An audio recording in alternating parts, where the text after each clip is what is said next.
BDOdebt.ca to discover your debt-free future. Hi everyone, Sarah and Neil from Arcan RV. We are back, and we're celebrating spring with Arcan Days. Well, we were always here. We've been around for 49 years. That's true. We're kicking off another amazing RV season with some huge deals, showcasing our new brands, Cougar, Raptor toy haulers, and Coleman trailers starting at just $17,999. Plus, special finance rates on remaining 2025 models with an extra $2,500 trade-in credit. Check out arcanrv.com for details. Connecting you to RVing since 1950.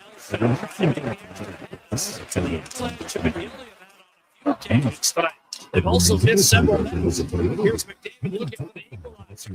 Blue Shark gives it back to Matt. Well, that's better. Lisa 2026 Tundra 4x4 double top. They've also missed several. Here's McDavid looking for the equalizer.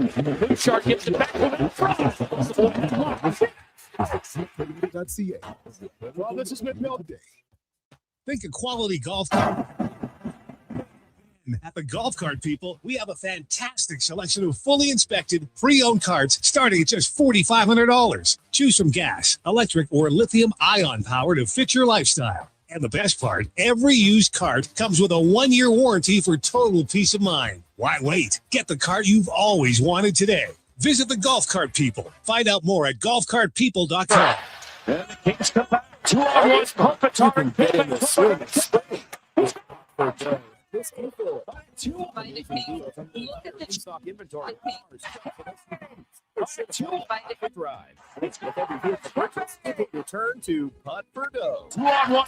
Just sink your putt to win fantastic prizes like gas cards, big screen TVs, Blackstone griddles, and more. And there goes for full detail. And there goes above expectations. Cantork has and there turned goes taking the lead. 25 years of building tools so good, they practically torque themselves. Hard work and innovation equals problem solved. See our latest designs at cantork.com.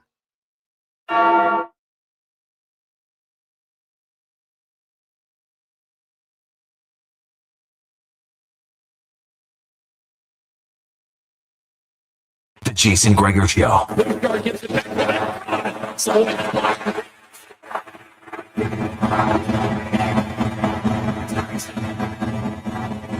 On Sports 1440.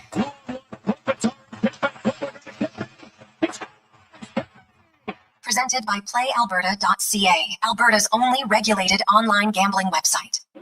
And there goes the ball.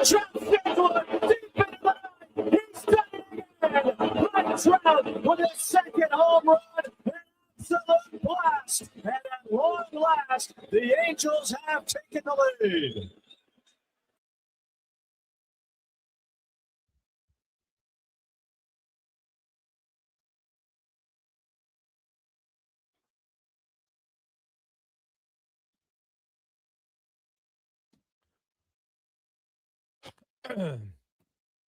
Well, a tremendous Tuesday afternoon. How are you? And welcome to the Jason Gregor Show, Sports 1440, sports1440.ca, YouTube, Facebook, X, and Instagram. Thanks for listening. Thanks for watching the show. Hope you are having a lovely Tuesday. The NHL playoff participants are set. Last night, confirmed the Philadelphia Flyers are in. They will be the number 3 seed in the Metro. So we know 2 series now. Dallas, Minnesota, and now the Battle of Pennsylvania. Pittsburgh and Philadelphia. But that's it. There's still lots of options. The other 3 series in the East we'll wait for. 3 series in the West we'll wait for. The Anaheim Ducks and the Los Angeles Kings both punched their ticket last night. The Ducks didn't do anything. They didn't play. But Nashville lost. So they're out. And the Kings won. And with the Preds loss, they're in. Now, the race for wildcard seedings and first, second, third, and fourth in the Pacific are right up for grabs. Now, Vegas is in the driver's seat. Vegas has 93 points. If they get 1 point, they will win the division. Edmonton needs to win their game and hope that Vegas loses their game in regulation. If that happens, they could finish first. But Anaheim could win both their games, and then they could finish first if Vegas doesn't get a point. So lots of what ifs. The LA Kings, if they win both of their games, they'd finish with 93 points. Lots of things can happen. So we'll probably have to come. Well, it's going to come down to Thursday because that's when the Edmonton Oilers play. The Anaheim Ducks are playing tonight against the Minnesota Wild. And the Canucks are hosting the Los Angeles Kings. So you might get a little bit clearer of a picture. All we do know, the Edmonton Oilers control their destiny. Beat Vancouver Canucks, and you're guaranteed to stay in the top 3 in the Pacific Division. Whether it's 1, 2, or 3 remains to be seen. But you win that game, there's a really good chance that you'll be in the 2-3 game. Now, Anaheim, they haven't been playing great. But Minnesota rested a lot of their guys last night. Are they going to play a lot of those guys tonight? They could on home ice. They might say, hey, let's just get sharpened, ready to go, because it is the Wild are playing their last game of the season tonight. Now, maybe they rest them all again, but I have a sneaking suspicion they don't. So, Anaheim, you lose tonight, the Kings win. Now, suddenly, it could be an Oilers LA again. And I don't know, just like the Anaheim Ducks series would be way more exciting, I'll tell you that. And honestly, I think it would be an easier series for the Edmonton Oilers. I think the LA Kings would be a tougher out than the Anaheim Ducks at this point. Just Anaheim has yet to find a defensive structure all season long. So that would be my concern. But the Oilers last night against Colorado was a solid game. You know, it's pretty low scoring here. 1-0 against the Kings, 1-1 in regulation. Goes to a shootout. The Oilers remain perfectly bad in the shootout. They're 0 for 4. Last night, they scored a few goals. And I like the fire from Connor Ingram. Did not like his shootout. He was great in regulation, but allowed 3 goals on 3 shots in the shootout. So he was not happy. You saw his reaction right after the game. But overall, not much to complain about that game for the Oilers. I thought they played well, but didn't dominate. Actually, you know what? The now that Tampa Bay lost, Tampa Bay and Montreal, I think that one's locked in too, because Tampa Bay can't catch Buffalo. So yeah, that's 3. So the 2 threes, we have 3-2-3 set. So we know 3 out of 8. So now though, Tampa Bay and Montreal, Tampa Bay wins, they get home ice. They need Montreal to lose if Tampa Bay loses to and in regulation to maintain it. So still, the Habs have something to play for. Tampa Bay has something to play for. Home ice advantage. Trust me. Montreal would probably want it more, right? An opening game in Montreal, that's a big advantage. Make no mistake about it. But that should be a hell of a series. So now Carolina, you're going to get Boston or they're going to get Ottawa. Ooh. Jeremy Swayman's been great for Boston. Ottawa as a team, I think, has been better.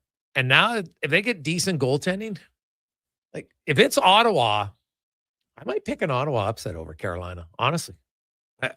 I would lean towards it. Even Ottawa Buffalo, like that is not a free pass for the Buffalo Sabres at all. So the if I had to pick and I was those teams, I think I'd rather play Boston over Ottawa right now. Boston just gives up a lot. They've relied a lot on Jeremy Swayman.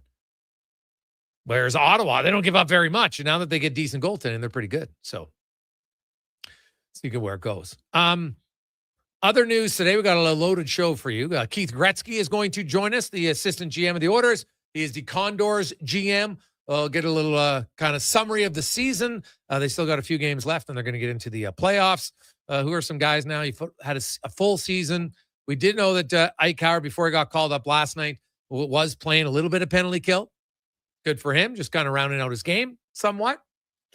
Dave McCarthy will be by. Struddy, Speck, DVD, Cam Tate. So we got a big, busy show. Paul Sir will talk some basketball as the NBA play-ins begin tonight. 1 game win, and you move on in the 7 and 8. If you lose that game, you get another chance. But whoever wins out of the Hornets and the Heat tonight, they move on. The loser's out. So you got Heat and the Hornets, and then the Trailblazers and the Suns. And then, of course, tomorrow, Magic and 76ers, Warriors, and the Clippers. So,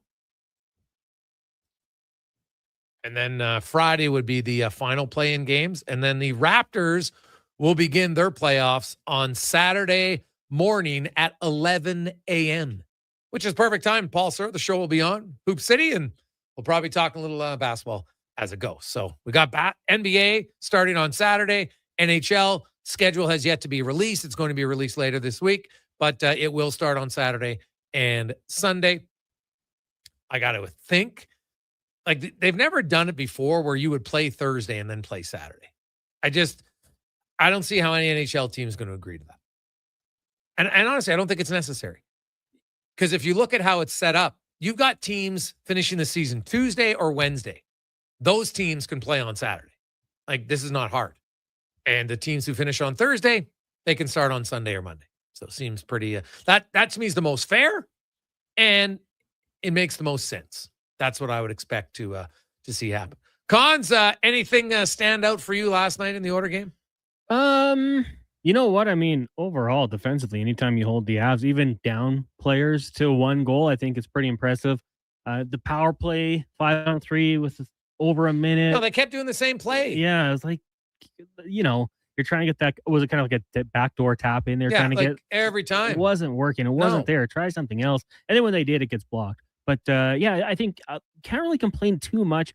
Overtime loss, shootout loss to a team like the Colorado Avalanche, as good as they are. I'm not going to pick apart the game too much. Oilers down some players, so are the Avs. But I think maybe a little bit of a sign that, hey, they can hang with them. Like, they didn't get blown out of the water by any means, down two of their best players. So overall, I thought it was an encouraging performance by the Oilers, despite not getting the 2 points. 833-401-1440. Hey, Gregor, what's the Oilers' 5-on-3 power play percentage? It's 37.5% this year. They have 3 goals on 8 opportunities of 5-on-3, which ranks them tied with Colorado for 13th in the NHL at 37.5%. Winnipeg has only had 1 5-on-3. They went 1 for 1. They're 100%. Columbus is 4 out of 6. Pittsburgh's 5 out of 8. Calgary and San Jose are both 6 out of 10. Tampa and Detroit are both 4 out of 7. Toronto 1 for 2. Utah 3 for 6. The Hurricanes 6 for 13. And the Bruins 4 for 9. And the Kings are 3 for 7. Those are the teams that are better than the Oilers on a 5-on-3. 4-on-3. The Oilers are 2 for 6. They've had 7 minutes and 8 seconds of 4-on-3. If you're looking at how much total 5-on-3 time the Oilers have had, they've actually had the 6th most time at 8:56. But only because they don't score in some of those opportunities, right? Their 8 opportunities at 5-on-3 are tied for 15th with a boatload of other teams. So that's where you come out. It hasn't been awful, 37%, but not great. It's just above average.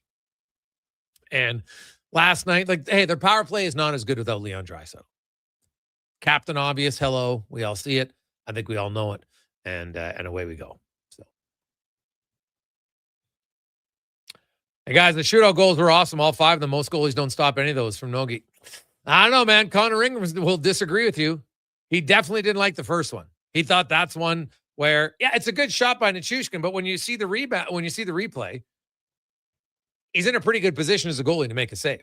I can understand it, why he would feel that he has to make a save. So didn't happen. And hey, it's a shootout. Guess what? There's only one other game you can see that this year, and that'll be Thursday night against the Canucks. Otherwise, no shootouts for another calendar year. And good news for the Oilers as they go 0 in the shootouts this season, which is obviously not ideal for them. You look at how many teams went 0 in a shootout. The Oilers 0 for 4. Utah hasn't had a shootout. So they're 0-0.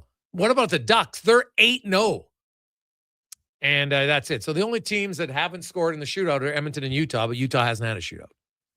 And conversely, the only teams that haven't given up a goal in the shootout, the Sabres 5-0, the Ducks 8-0, and Utah 0-0.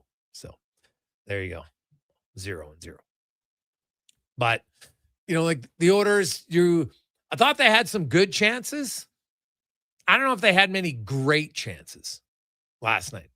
Is that fair, Cons? I thought good chances, but not like, oh my God, some great chances. Yeah, I would agree. Roslovic had a couple of chances, I think. Overall, he had the one kind of partial breakaway. He's being pressured from the backside. And I will say this about Roslovic and the Oilers, like that guy, his speed obviously helps him, but you see him in that stretch pass up to the far blue line, and it's worked out pretty good. So yeah, definitely really good. Let's take coming up. Actually, we'll take a quick break. And when we return, Keith Gretzky joins us on the Gregor Show, presented by PlayAlberta.ca. It's Truck Month at Wolf GMC Buick, and we know trucks. And we have the best deals of the year right now. Some have 0% for 4 years. We have 0% for 6 years. That's on our number one selling GMC Sierra half-ton crew cab, or the Elevation, the AT4, or Denali. Yep, 0% for 72 months. And Costco members get an extra discount on some of our SUVs. Pop in today and drive away smiling. Wolf GMC Buick. We're making it easy. One app, triple the action. Play Alberta is proof that good things do come in threes. Whether you're into playing any of our exciting casino games, betting on your favorite professional sports teams from around the world, or buying into Canada's biggest lotteries, Play Alberta is the province's only app to do it all. Download today and discover a new way to play. Must be 18 plus to play. If you gamble, use your game sense. Cantork has turned 25. That's right, 25 years of building tools so good, they practically torque themselves. Hard work and innovation equals problem solved. See our latest designs at cantork.com. Come for Canada's largest trade shows, the biggest names in entertainment, exhilarating sporting events, and more. And stay for the experience at the Edmonton Expo Centre. Looking for the perfect place to host your next big event? From trade shows to galas, meetings, and concerts, the Edmonton Expo Centre has the space, event expertise, and service to make your next event unforgettable. With over 522,000 square feet of flexible event space, in-house catering, and operational expertise, they bring your biggest vision to life. Learn more at edmontonexpocentre.com today. Big guests, bigger takes. Jason Gregor brings the names you know and the stories you don't. Weekdays, 2 to 6 on Sports 1440. Don't miss a minute of the action on Edmonton's sports leader, Sports 1440. Well, get ready for a silly hockey fans.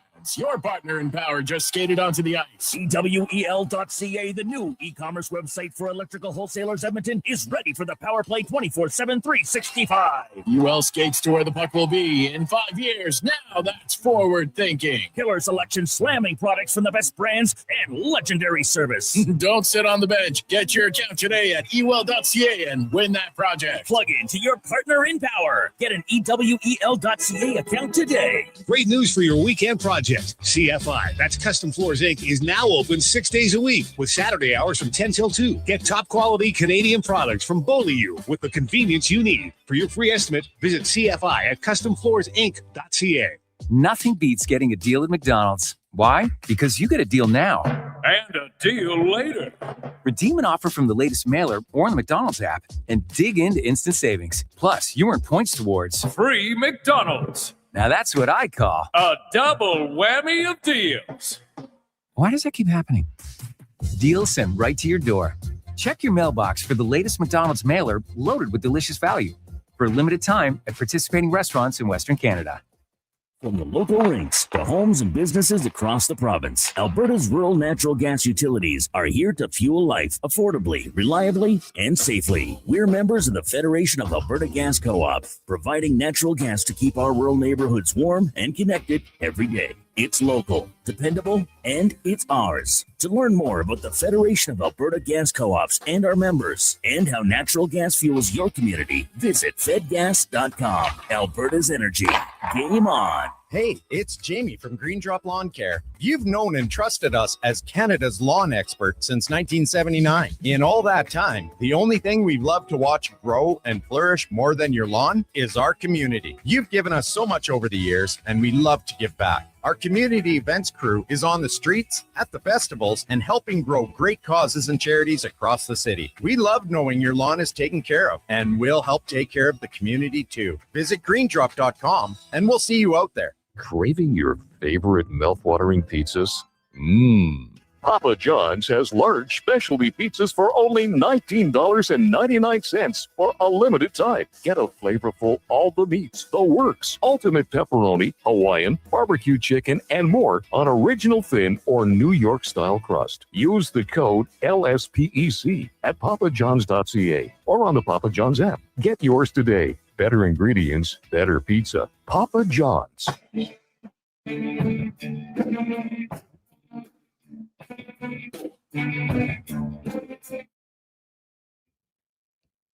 Portions of this hour brought to you by On the Rocks. The Oilers' push to the playoffs is on, and OTR is ready to be your hockey headquarters. $5.75 Molson Canadian, 69-cent wings, and play, score, and win every game. See more at OnTheRocksYEG.com. This is Sports 1440, where Edmonton talks sports. On YouTube, Facebook, and X. Here's Jason Gregor. Brought to you by PlayAlberta.ca.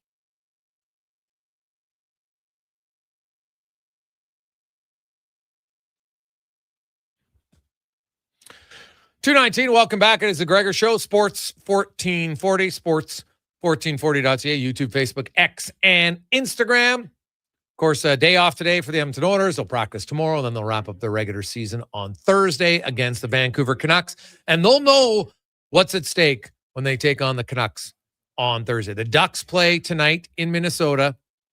The Vegas Golden Knights play tomorrow, their final game of the regular season, as they host Seattle. And then on Thursday, the Oilers take on the Canucks. The Ducks will take on the Predators, and that game starts an hour before. And then the Kings game starts at the same time. But the Oilers, for the most part, will know if we win, this is where we're at. And if they win the game, they're guaranteed to finish in the top 3 in the Pacific Division because the LA Kings can't catch them. If they win, and who knows, if the LA Kings by chance lose tonight, then they don't really have to worry about it. Then they're automatically in already. So we'll see how it goes. Playoffs beginning in hockey at all. Well, they've started a lot of the lower levels, of course. The American Hockey League getting ready to wrap up their season as we get to our big guest of the day, brought to you by Silent Ice Center, a brand new facility just south of Edmonton.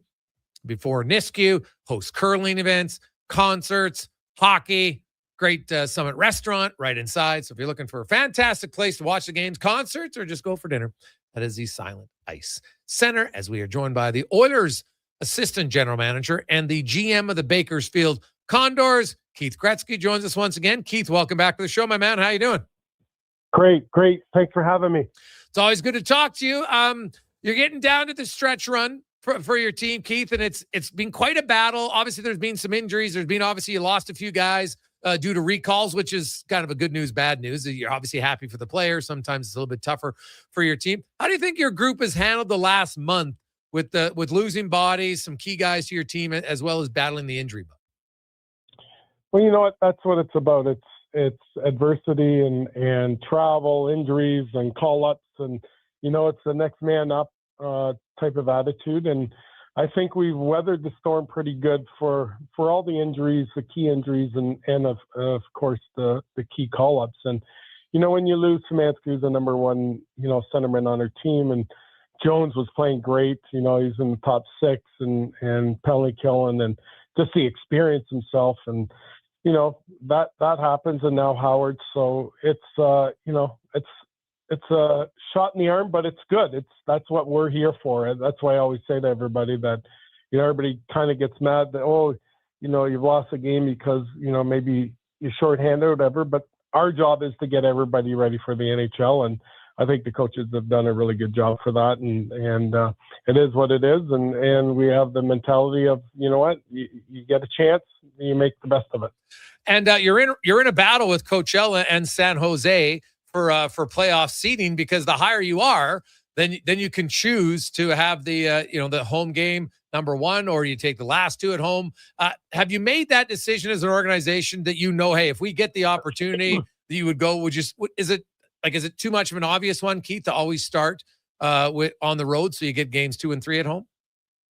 You know what? Yeah, it's one of those things we've sat and plus it's availability for the arenas for both sides. Okay. Like Wednesday night we can't play at home. There's something going on, so we either play Tuesday or Thursday at home or start on the road. So it's one of those things. Each team has their own setup that we've sent in, and like you said, we can finish from 4th, 5th, 6th to 7th. We need to win some games and have our best foot forward. And like you said, we're in a dog race, and the good thing is we play San Jose the last 2 games of the year, and tonight we're in Henderson. So I think it's one of those that we get a couple of wins, we'll be okay, and hopefully get some home ice advantage. How have you matched up against Henderson this year? We've been pretty good. It's the one thing, even before this year, we've played well against that team, but they're on a roll. I think they're probably the hottest team in the league, and since February they've been really playing well, and we haven't played them since then, and I think they're like 23-1 or something like that. So we just got it. They were in 8th place, and now they're sitting in, I think, 3rd, and we just got to go out and I think not give them a lot of chances. They're a high scoring team. They can score goals, and we're a team that likes to score goals too, and we need some really good goaltending and solid defensive play. Speaking of goaltending, Tompkins and Pickard have switched. Tompkins has played a little bit more. Do you see, when you talk to the coach, is it all chalk 100% decision when it comes to playoff goaltending? How much of a say, if any, do you have in that? It's and plus Kelly Guard. We sit as a group and put everything, what we think and who we think give us a best chance to play, and whatever we decide after this weekend, and we'll be ready. And I think you have 2 goaltenders, and you have them for a reason. So if one gets hot, you ride it, and if one doesn't play well, you got the other one. So I think it's important that you have both goalies ready. With the guys getting called up, who do you feel has stepped up and grabbed the opportunity the most? I think Jaravente played well the other night. On Friday night he was excellent. He's just got to be consistent. I think that's his biggest thing, where he looks like he's ready for the NHL some games, and some games he looks like he's needs some more time. And I think that's just maturity, and the guy's missed almost 2 years hockey. So I think it's, he's been very, very good for us. I think on the back end, Stillman was hurt, and he came back the other night on Wednesday and was great.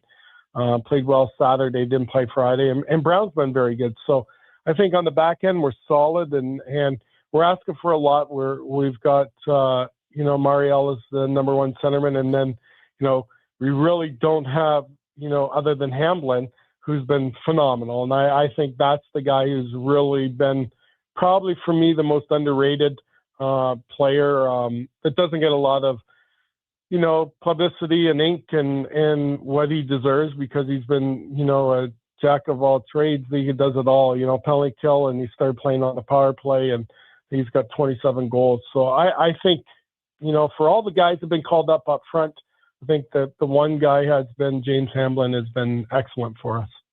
Well, and it's interesting you mentioned his name, because I look at James Hamblin and I feel like in a lot of other organizations in the NHL, he could be a regular in the NHL in your bottom 6.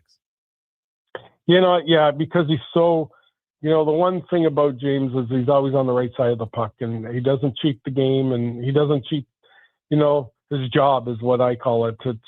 He's a coach's dream, and I think we're really lucky to have a guy like him in the organization. And he helps out with the young guys. He's a true pro, and when he comes to work, he puts his hard helmet on. And like you said, it's a guy that we signed as an undrafted guy and signed him to an American League deal, then an NHL deal. So great on him. He deserves it, and he's really our leader up front of the work ethic and how to play the game. And it's a great player to watch down here. Keith Gretzky joins us, GM of the Condors, assistant GM of the Edmonton Oilers. And you mentioned Marhala. You know what? 56 points, Keith, for a rookie player, 22 years of age. And I know you've obviously been down there for a long time. Were you expecting this type of offensive production from him in his rookie season? No, you know why? Because it's so hard down here, and our side is a little harder, I think. You know, I'm biased, and I just think it's older, bigger, stronger, and you know, a kid coming in, we knew he was on the weaker side and had to work on different areas of his game. And you know, when the Europeans come over, they're not used to 72 games a year, and I was a little, you know, concerned in a way that he would kind of fall off, and he really hasn't. He's dug in, and to get his points that he has for a rookie has been amazing. And you know, the one thing is, to me, if he'd have more if he'd learn to shoot the puck and not be so selfish. And and I've been on him for that. The coaches have been on him for that. He's got a very good shot. It's sneaky good, and I think he just has to learn to, you know, believe in it and trust it. And you know, as a rookie, it's one of those things that comes, and he's been a pleasant surprise. You mentioned now he wouldn't be the first guy that people at all levels have talked about. Hey, you know what? You got to shoot the puck more, and it takes some guys a while, and some never really. That's who they are as a player. When you look at his overall game and development, and you know, I remember when I saw him in training camp, I was like, man, once this guy fills out a little bit, holy cow, he could be even better. But you obviously watch every game, and I'm realistically maybe have watched 10 this year. I'm impressed just by his offensive instincts and how he sees the ice. And I feel like as he just naturally gets stronger, when you have those instincts, like that sticks with you, regardless of how big or fast you get. Do you see him as somebody who has a legitimate shot to be an NHLer down the road? Yeah, I think it takes time. I think he's, you know, the runway is going to be a little longer for him. I think just with strength, core strength, and you know, he's gained some weight during the year. He's really worked hard in the gym.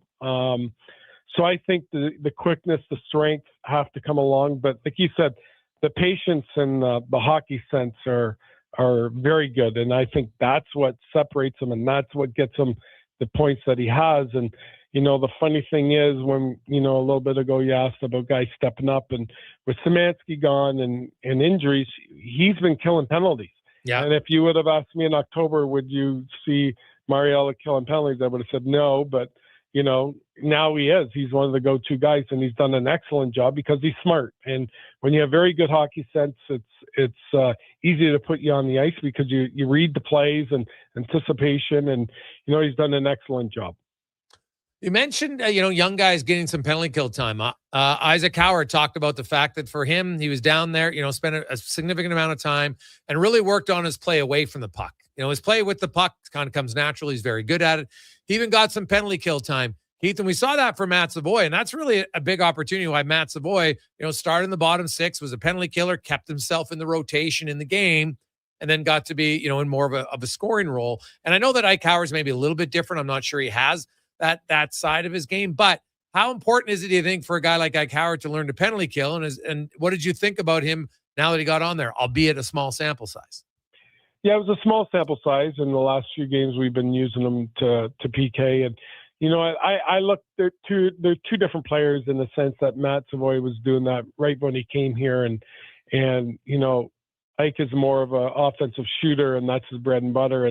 But I do give the kid credit. He's worked really hard at managing the puck and not just throwing it away and hoping that it gets on one of our guys' stick. And you can't do that in the NHL. You turn the puck over, it's down the ice, and if they score, you're on the bench. It's just reality. And I think he's done a really good job of getting better. Can he still do better? Yeah, of course, everybody does in any area of their games, but he's worked at it real hard. I know the coaches have you know, sat him down and explained, and they did use Matt Savoy at the beginning of the year of how he was when he first came, and, you know, what his tendencies were and things like that. So they're good comparable. We've used them, and the only difference is Matt, you know, really did a great job right from the get-go.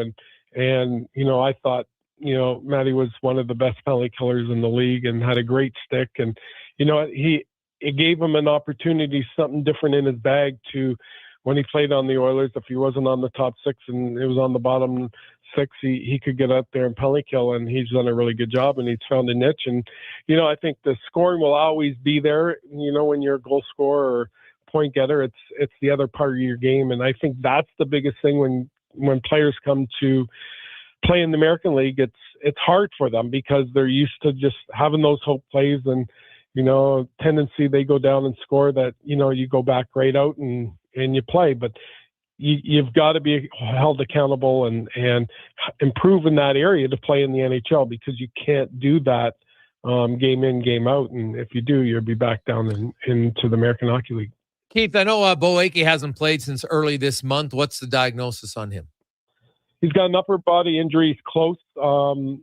Probably, we thought that maybe today, and it's not looking like that for sure. I think we'll see him warm up and then hopefully day by day and, get him ready.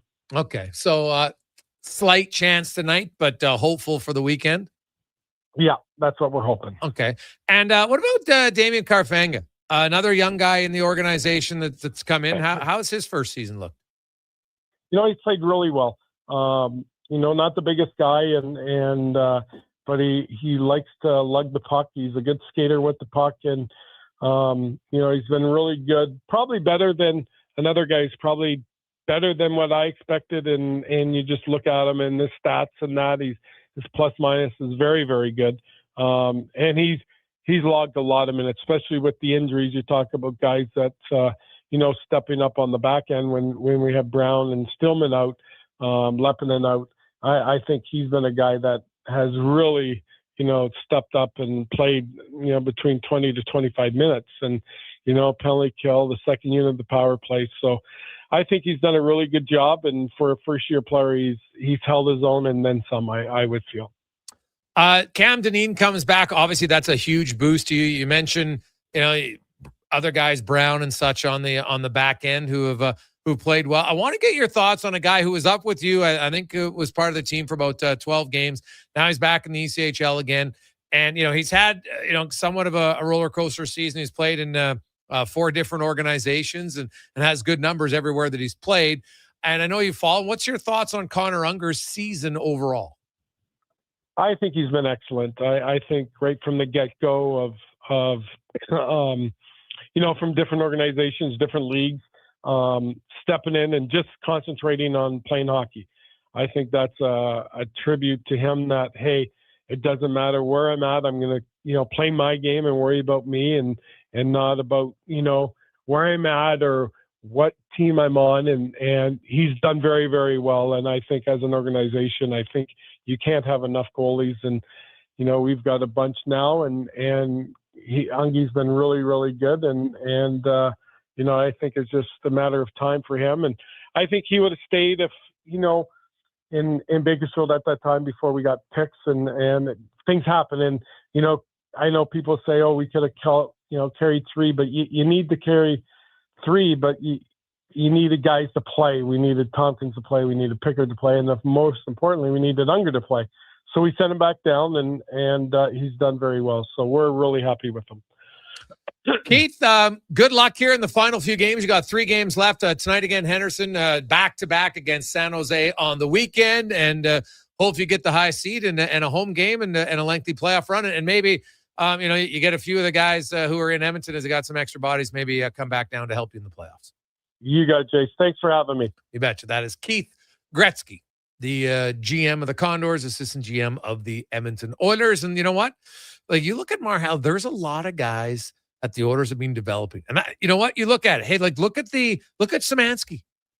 Did anybody out there, any of you think, I didn't. Did anybody think Szymanski was going to not necessarily not play, but play as well as he has when he's had the opportunity in Edmonton this year?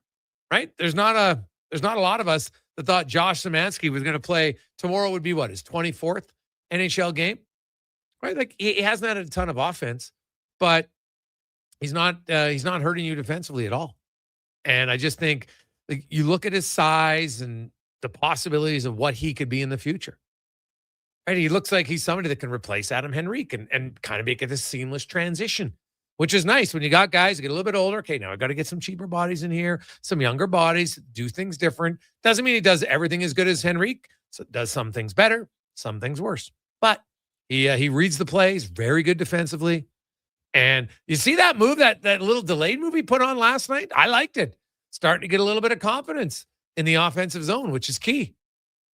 You want to score at some point, you got to hold on a little bit longer, take maybe an extra step with the puck and try something. You got to try some moves at some point if you want to score.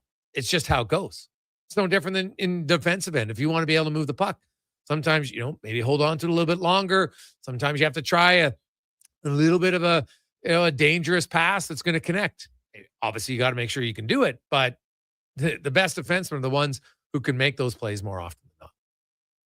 Quick break. We will come back. We got lots of the play-in round tonight in the association. We'll get to that tonight and tomorrow.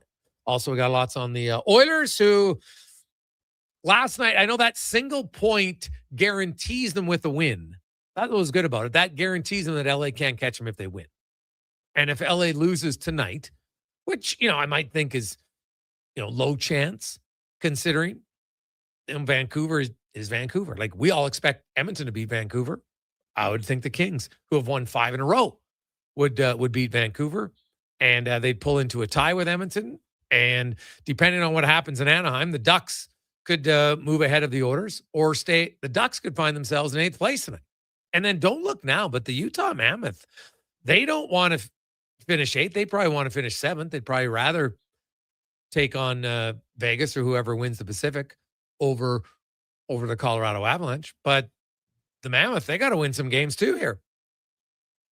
Like, they could still finish with the second wildcard spot. They're hosting the Winnipeg Jets tonight, and then the Mammoth wrap up their season against St. Louis on Thursday. So still lots of positions to be solidified in the Western Conference, even in the East as well. So we'll return. It's the Gregor Show, presented by PlayAlberta.ca.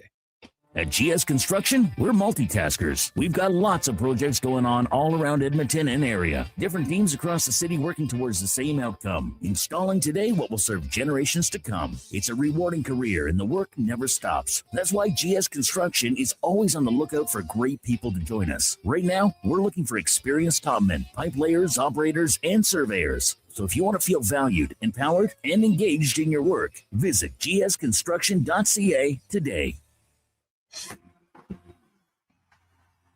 With the lead up to the playoffs underway, players are definitely stepping up their game. And the fans are doing the same. Simple snacks like chips and dip may work at the front half of the season, but now more and more fans are rocking the Wilhauk beef jerky for game time get-togethers. Just make sure you bring enough for everyone if you want to be invited back for the playoffs. Make your next hockey game day a Will Hockey game day with Wilhauk beef jerky, only available in Leduc. Get yours today, because you don't win games with salad.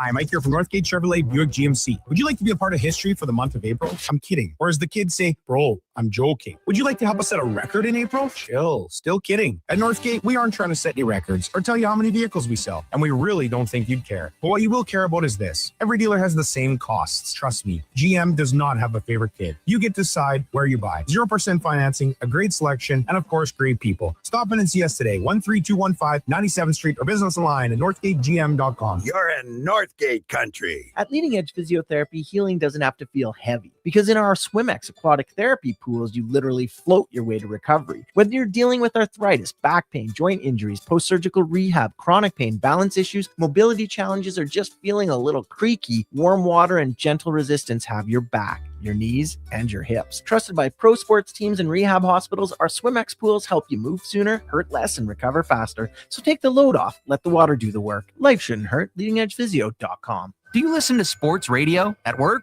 Like right now? Well, do you? Who, me? No way. I swear. Okay, friend, we won't tell. Tens of thousands of sports fans listen to Sports 1440 each and every day. On the radio, on the listening apps, on YouTube, and on social media. If you listen to Sports 1440 at work, well, maybe it's time to advertise on Sports 1440 at work. Grow your business. Get your name out there. Shoot our ad team an email. Gregor@sports1440.ca. Let's get to work for you. This May, look for your census letter in the mail. The information you provide helps plan services in your community that support employment, transit, education, healthcare, and more. It's easy to fill out and completely confidential. Find out more at census.gc.ca. Your census, your community, our future. A message from the Government of Canada. Is your business ready to grow? Not sure how?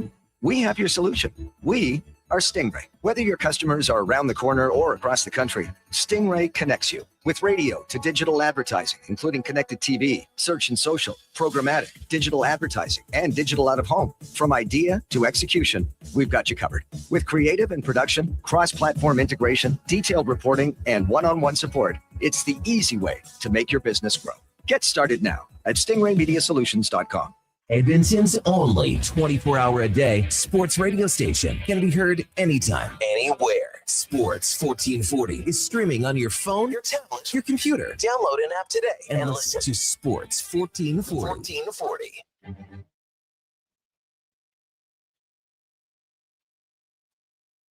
Portions of this hour brought to you by CanTorque, made in Canada, made for Canada, where extreme isn't theoretical. Find your solution at cancork.com.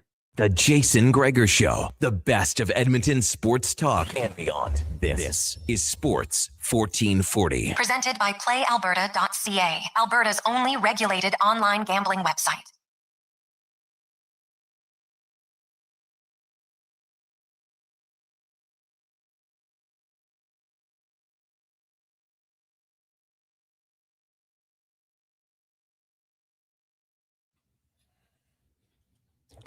.243, welcome back. Jason Gregor. Connor Halley, Sports 1440, sports1440.ca, YouTube, Facebook, X, and Instagram. Hope you are having a wonderful Tuesday. Playoffs, well, kind of, begin tonight in the NBA as we get to our NBA report, brought to you by Legacy Heating and Cooling, home of the no payments, no interest for 1 year on your AC unit. Or bundle it up with your furnace, saving more at legacyheating.ca. As we welcome in the host of Hoop City, Saturday mornings, 10 o'clock right here on Sports 1440, former pro player and coach Paul Sir joins us. Paul, how you doing, my man? Doing great, Jason. How about yourself? Oh, I'm pretty good. We got the play-ins tonight. The Heat and the Hornets. The winner moves on to one more game. The loser goes home, and then you got the Trailblazers and the Suns. The winner of that game gets the number 7 seed and takes on the Spurs. Ouch! And then the loser will obviously have to face the Warriors and the Clipper winner. So let's start with the Heat and the Hornets. Which team do you like better, and why? I think you'd have to favor the Hornets because of the fantastic second half of the season that they've had.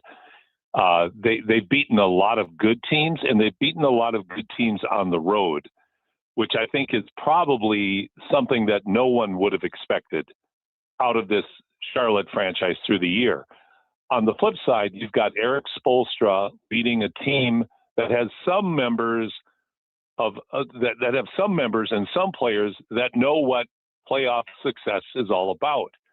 So you've got an interesting matchup, I think, here, because the Heat, I think, had a disappointing season. That's fair to say. Where on the part of Charlotte, they had a surprisingly great season, but have literally almost zero playoff experience going into this. I'm picking Charlotte because I just think they're better, but we'll see if the nerves are any different for the first playoff game compared to the regular season role that they were on. Yeah, well, I know in the NHL, the games are significantly different. Like, it's more physical than it is in the regular season. What do you see as the biggest difference in NBA playoffs to regular season? I think it's the same. The referees tend to swallow their whistles a bit more. Players definitely amp up their effort and their physical play. So you have to be a different player. Now, what's different, what's unique about this, though, is it's a one-off. This isn't a 7-game series where you get to figure each other out and there's more punching and counter-punching. In this, it's one and done. So you've got to come out with maximum energy, hope like heck your shots go in, bottom line, and that you're ready for the moment. You don't want to have a terrible first half and then be scrambling in the second half trying to claw your way back into a winner-go-home situation. So it would be ironic on one hand to see Charlotte make the kind of improvement that they made over the course of this year and then be done, but that very well could happen tonight against a more experienced physical playing team like Miami. Okay. You look at any of these teams of the 4 that are 7, 8, 9, 10 in each side. So I guess 8 total teams. Like, do you see any of them with a realistic shot? Obviously, you're going to have to take on the 2 best teams in each conference. Do any of these teams have a chance to do any damage past the play-in round? No, I don't think so. The only team that I think has a shot at being dangerous would be the Clippers, because they have an NBA champion, multi-time NBA champion in Kawhi Leonard on their team. They really seemed to gel together better towards the end of the season, so they were playing at a bit of a higher level. But having said that, I don't even see the Clippers as a team that should get through to the second round. But if I had to pick any of them, they would be that would be the team I would pick, and I think they might have a shot at being a real tough out in the first round. Okay. When you look at the injuries are a lot of times the difference between who win championships and teams who don't win championships. And obviously the health of the LA Lakers right now, even if they're healthy, I'm not sure they'd be able to go 3 rounds deep in the deep Western Conference. But with the injuries they have, Paul, like, what do you make of that series with them and the Rockets? Do you see the Rockets now with a clear advantage just due to the injuries? Yes. Yeah, I think that sums it up perfectly. With Luka, with Austin, I would favor the Lakers in the first round. I don't think Houston's that good, but they have Kevin Durant. Sengun has had a nice season. Thompson is a very good defender. They without Steven Adams, they can't go real physical like they were having great success early on in the season with him in there, just creating havoc on the offensive glass. But the Lakers are just too weakened at too many positions, I think, to really be able to look at a 7-game series and take it from a team with the kind of talent that Houston has.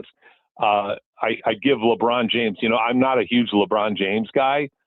Admire his body of work over his, illustrious career, but I've never been one of his biggest fans. But boy, I'm really impressed with how he has played this year, how he has settled into a nice role, especially when the Lakers were rolling recently before Luka and Reeves went out. But, LeBron, here he is, 41, stepping up and filling in as the primary scorer again. And he's getting it done. Yeah. We'll see if he can get it done over a 7-game series. Yeah, it's always a little bit tougher there. The Orlando Magic are a team that played they fell out of the playoffs, Paul. Like, the fact that they're the number 8 seed here is a little bit of a collapse for them down the stretch. And the 76ers, obviously, the injuries always seem to follow that team, well, mainly Joel Embiid. But, I look at the Magic, and they got to be disappointed that they ended up as the 8 seed. Oh, my gosh. The only thing that will salvage any dignity out of this season will be if they are able to get into the first round, and B, if they get there, if they win the first round.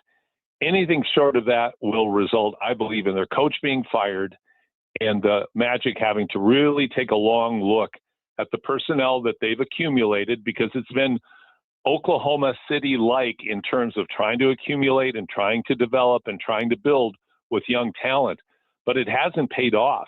And this year has been a major disappointment, I think, for them. They have never been able to string together what I would consider to be a strong momentum surge throughout the course of the season. They'd play 2 or 3 good games, and then all of a sudden they'd go south again for several games. So, yeah, for whatever reason, if it's the blend of personnel, if it's the coach not having the locker room, whatever it is, it's been a disappointing season. And as I mentioned, the only way out from this is that they go into the playoffs and they find their rhythm there. And that seems right now like a real long shot. Paul Sir joins us, a host of Hoop City. The Raptors, we know when their playoff matchup begins. It'll be Saturday morning at 11 a.m., right during your show, so you can do some commentary as it's on. But how do you break down the matchup of the Raptors and Cleveland? I like the Raptors' chances against Cleveland. I think they match up pretty well with the Cavaliers. And yes, the Cavaliers have star power in the backcourt with Harden and with Donovan Mitchell, but in the front court, you know what? I really don't like their bigs that much. Even though Evan Mobley is the defending defensive player of the year, and certainly we know it's going to be Wemby this year, and Mobley has had injury problems through the course of the year. The one thing that the Cavaliers are not is physical, and I think the Raptors, with their length, with the play in the middle of Pirtle, with the way that Scotty Barnes has, I think, settled into a very, very nice utility knife, upper level utility knife style of play, and Ingram, NBA Player of the Week in the last week of the season, they're coming together really well. And I'm hoping that Emmanuel quickly has found his rhythm at the point guard spot, because I think this is really critical, is that for the Raptors to be successful, Quickly has to be the fifth option. He can't be the second, third, or fourth option. You have to be running the offense through Ingram, Barnes, RJ Barrett. You can't be running and then letting Pirtle do what he does, slip into the basket. All of those things really work in their favor against the Cavaliers. I think the Raptors have, like I said, a legitimate shot at beating Cleveland, because Cleveland came on through the course of the year. They have a lot of talent, but I do not look at this series as unwinnable for the Raptors at all. Well, yeah, they matched up well against them in the regular season. And I know, Paul, at the start of the year, you talked about it, and you were one who told me, you know what, if Ingram can stay healthy, he can be a player. And he's played pretty healthy. What has he played? 77 games. I think is a career high for him this season. So what has he done maybe that's impressed you most about his season with the Raptors? I think staying healthy is most impressive in a league where look at the unbelievable number of star power games that have been missed throughout the course of the season. Ben Golliver, who comes on my show quite frequently and is a great NBA writer, just wrote about the economic cost of stars missing games through the course of the regular season, and it's astronomical. So to have Ingram, who has been so injury prone and unable to stay healthy, have the kind of season he has just being on the court, and then when he's on the court, he's had some bad stretches, but overall, he's been a very good player. And I think one of the things that Brandon Ingram is exceptional when you're under 10 seconds in the shot clock at getting the ball and making a play, either creating a shot for himself, and he does that primarily because he's not a big passer, but he does it very well, and he's got real variety in his game. He's got a great mid-range game. He has that floater. He can go back to the basket, and he can step out and shoot the three a bit, which unfortunately is the Raptors' biggest, most glaring weakness, is their inability as a team to consistently hit three-pointers. I think they're 26th in the league. But Ingram's been outstanding, and what's impressed me the most is he's been healthy, and since he's been healthy, he's been really effective for them. And he's one of the principal reasons they won 46 games instead of, I think, 30 like they won, or 30 or 32 like they won last year. Who do you like right now today to win the championship? I'd have to say today I like Oklahoma City because they're a complete team on both sides of the basketball. They have a killer in SGA. They've got tremendous, deep, complementary pieces all around him. They can play big. They can play small. Their wing ability to guard on the wings is the best in the league by quite a distance. They're very versatile, and they've been there. So I think they're the team that you have to look at and say they have to be the favorites, But I also think San Antonio, it's going to be interesting to see that young team again, no playoff experience in the playoffs, and you've got that big, wide-shoulder aircraft carrier in Jokic, with a team going into the playoffs that has won 12 in a row. They're almost healthy. Watson may not be back for the first or second game with the Timberwolves, but he should be back during the series. So you've got a team there that anytime Jokic steps on the floor, you can lose. So OKC first, and then nipping at their heels, I think you have to look at the Spurs and the Nuggets. It's going to be fun. Yeah, the West definitely seems to be where the power is, but who knows? Maybe they pound each other and somebody comes out of the East. Should be a lot of fun, Paul. And what's coming up on the show on Saturday? We're going to talk about the WNBA, all the WNBA activity after their problems in the offseason of trying to put a collective bargaining deal together. It finally got done, and the WNBA is such an unusual league because now, a week after you have the NCAA finals, you've got the draft, you've got all these free agents. I think, 3/4 of the leagues are free agents. So you've got all this realignment happening, and they're going to be playing in 3 weeks. So it's been wild and woolly. So we're going to break that down with Pat Boylan from the Indiana Fever. We're trying to get Sarah Soe, who's from Edmonton, who writes for The Ringer, on the WNBA on. So we're going to talk a lot about that. And then got a couple of guests that I'm trying to finalize with, so we can dig into what's going to happen this weekend with the NBA with playoffs getting going. Paul, great stuff, buddy. Well, we'll be tuning in and enjoy the play-in round, and then, of course, the actual playoffs beginning on Saturday. Always a pleasure, Jason. Thanks so much. There you go. That is Paul Sir from Hoop City. Every Saturday, 10 a.m. here on Sports 1440. Coming up, Terry Ryan will join us. Dave McCarthy. We got Struddy, Spec, loaded show. Lots more in the NHL. Some of you, like the possibilities of where the Oilers can finish. They could still finish first. They can finish second. They can finish third. And still, they could finish fourth in the Pacific. And could finish in the second wild card spot as well. So even in the first wild card spot. So lots of options here. We still could have Pacific, Central, which I'm telling you, big fan of. The most dumb thing the NHL does is if you have a wild card team, one from each division, but they don't play in their division. I get why Boston and Ottawa, somebody has to cross over. That's what it's meant for. But when it's 4-4, you should just stay in your own division. So, just saying. Quick break. We'll return to the Gregor Show presented by PlayAlberta.ca. Let's get to the Con Man and a Sports 1440 update brought to you by Go Auto. If you're looking for a vehicle, they got your options. Over 15,000 vehicles to choose from. 71 different locations. Go see it in person or stop online at goauto.ca. The Sports 1440 update.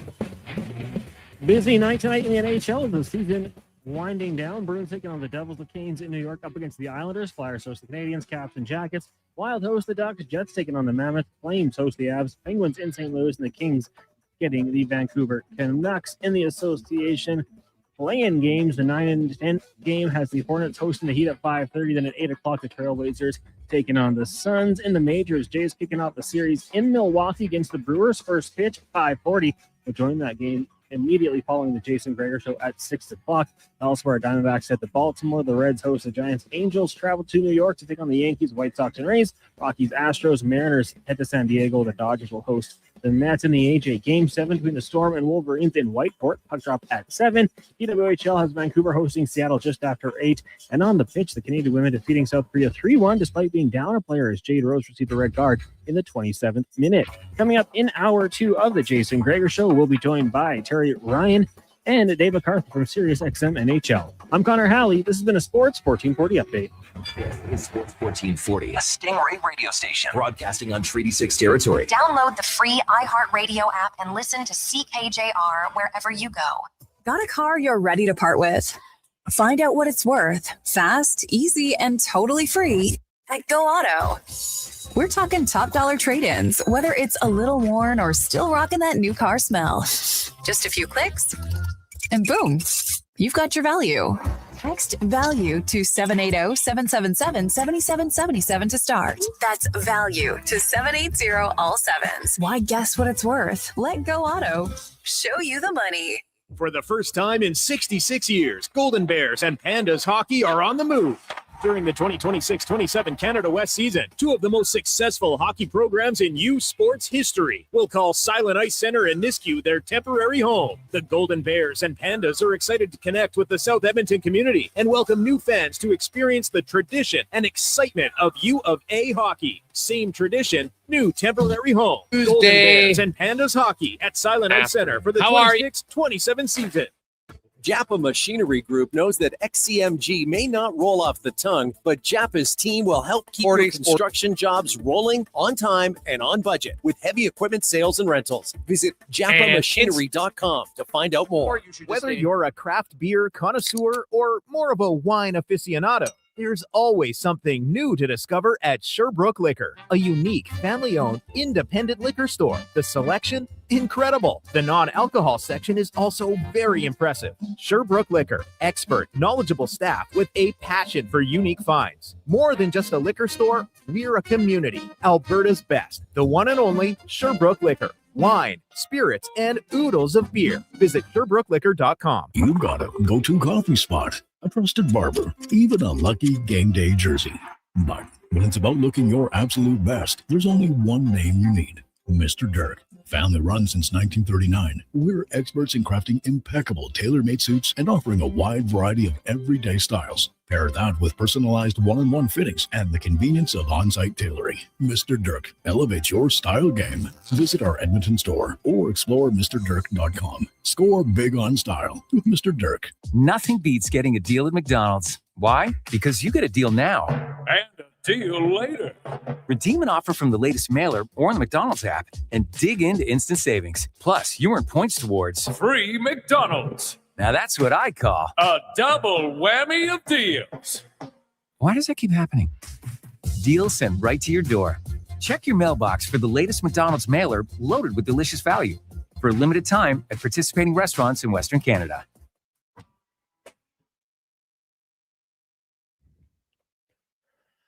Portions of this hour brought to you by Papa John's. For a limited time, get your favorite large specialty pizza from Papa John's for only $19.99. Use code LSPEC at papajohns.ca or on the Papa John's app. The Jason Gregor Show, the best of Edmonton sports talk and beyond. This is Sports 1440. Presented by PlayAlberta.ca, Alberta's only regulated online gambling website.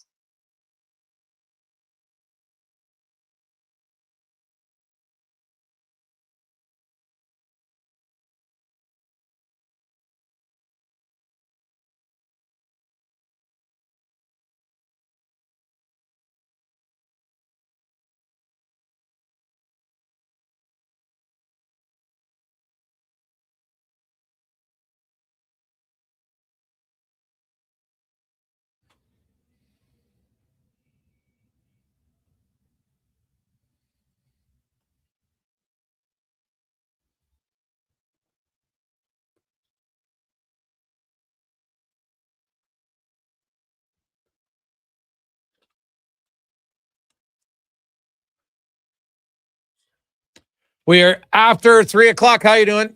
Jason Gregor, Connor Halley, Sports 1440, sports1440.ca. YouTube, Facebook, X, Instagram. Thanks for listening. Thanks for watching the show on YouTube, Facebook, X. It's always brought to you by PlayAlberta.ca. They got a new player offer there where you can get Lotto Max tickets, combine it, casino credits. You buy a Lotto Max ticket, you get some credits. So Lotto Max, $25 million. You can get your tickets tonight at PlayAlberta.ca. As the NHL rounds down, they got 3 days left in the regular season. We know the 16 teams that are in. Last night, LA, Anaheim, and Philadelphia punched their ticket. They're in. We have 3 matchups for sure. Tampa Bay and Montreal. Philadelphia and Pittsburgh. Dallas, Minnesota. We know that Dallas is at home. We know Pittsburgh's at home. We don't know yet who's going to be at home between Montreal and Tampa Bay. The other 5 series will be determined over the next few days. Might come down right until Thursday. Depends what happens tonight. Games that have some playoff implications. The Boston Bruins, if they win tonight, they will take on the Buffalo Sabres. If the Bruins lose, then the Ottawa Senators have a chance to win and take on the Buffalo Sabres. Otherwise, so if the Bruins win tonight, then we know that it's going to be Ottawa, Carolina, and it would be Boston taking on Buffalo. In the West, Ducks play tonight against the Wild, and the Mammoth host the Winnipeg Jets. And if the Mammoth are victorious tonight, well, no, that still doesn't, because the LA Kings could still pass them. So doesn't guarantee you much, other than if they lose tonight in regulation, then, it seems like there's a decent chance. And if the Kings win, then they could jump ahead of them. So, but nothing would be clear today in the West. I guess, no, that's not true. If Utah wins and the Kings lose tonight, then Utah is guaranteed to take on the winner of the Pacific.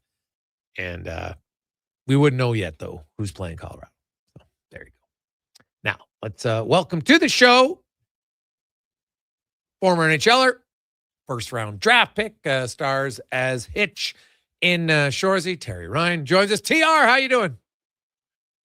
I'm doing all right. Just hanging out in Newfoundland. I was in Toronto, as you know, and just got back 2 days ago, but I'm leaving again tomorrow. We're doing Hockey Helps the Homeless in Toronto, Scotiabank Pond. If you're listening to this and you're in the area, come on by and donate some money. Okay, I like it.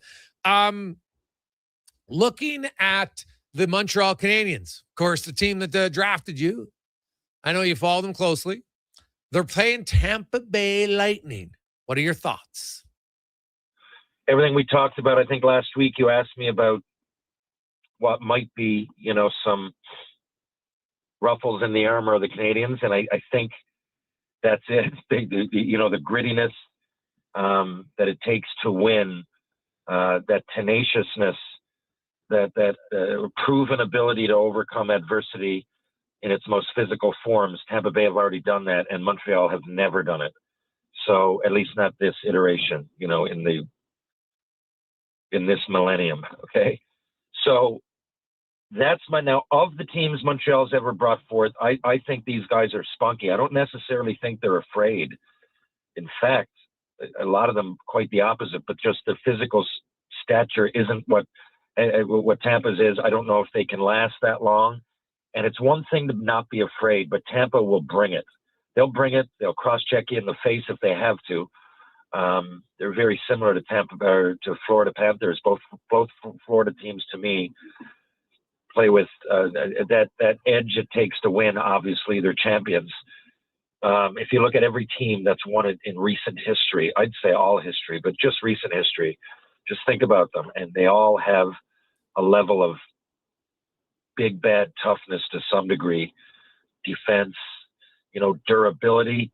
Those are my issues, and they all come to the forefront under a magnifying glass with the Tampa Bay Lightning. Can Montreal win? Of course they can. I think straight up, it's anybody's game, but Tampa Bay have that, and it's proven, and they've done it before. So Montreal have their work cut out for them. Yeah, it's been a great season for the Habs, Terry. There's no question about it. And you look at matchups are a key thing. Now there's no Hedman, so that helps them, but they still got Radish and Moser and McDonough and Cernak. They got pretty good defense score. To me, Vasilevsky, that's the matchup. Dobish has been great, but we had Kevin Woodley on the show, and he said the one thing that concerned about Montreal is they still actually gave up a lot, and they required their goalie to be great. And in a playoff series, that's not necessarily the recipe for success. No, the Habs, it's not like they haven't caught lightning in a bottle before with young goalies. And this probably wouldn't be that, but it's just the unproven nature of it. Like you said, it's just the unproven nature of the playoffs are different. You're not only playing every second night, you're playing a big, big, big game, bigger than anything you've ever played every second night. The media, or if you think it might be sometimes not rewarding, in Montreal in the winter. Well, look at the spring, the expectation. Doesn't matter who they are. There's just more attention. Doesn't matter if they're an underdog like last year. There's still just more attention, more hype. I'm not saying that's a bad thing. That often can be a good thing. But, if it's just not, if you're not used to it, then it's just another question mark, right? A game, the first round of the playoffs, for guys that have been there, especially a guy like Vasilevsky, who's dealt with that amount of pressure constantly. It's one thing to be a fourth line right winger. It's another thing to be a goalie and bring your team to the ultimate success within the sport. It really is. And then not only that, do it multiple times. So this is a walk in the park. This is just, Vasilevsky's just going to play. It won't even, it'll be the most minuscule drop of water in the back of his mind, the whole overall nervousness of it, the pressure of the situation.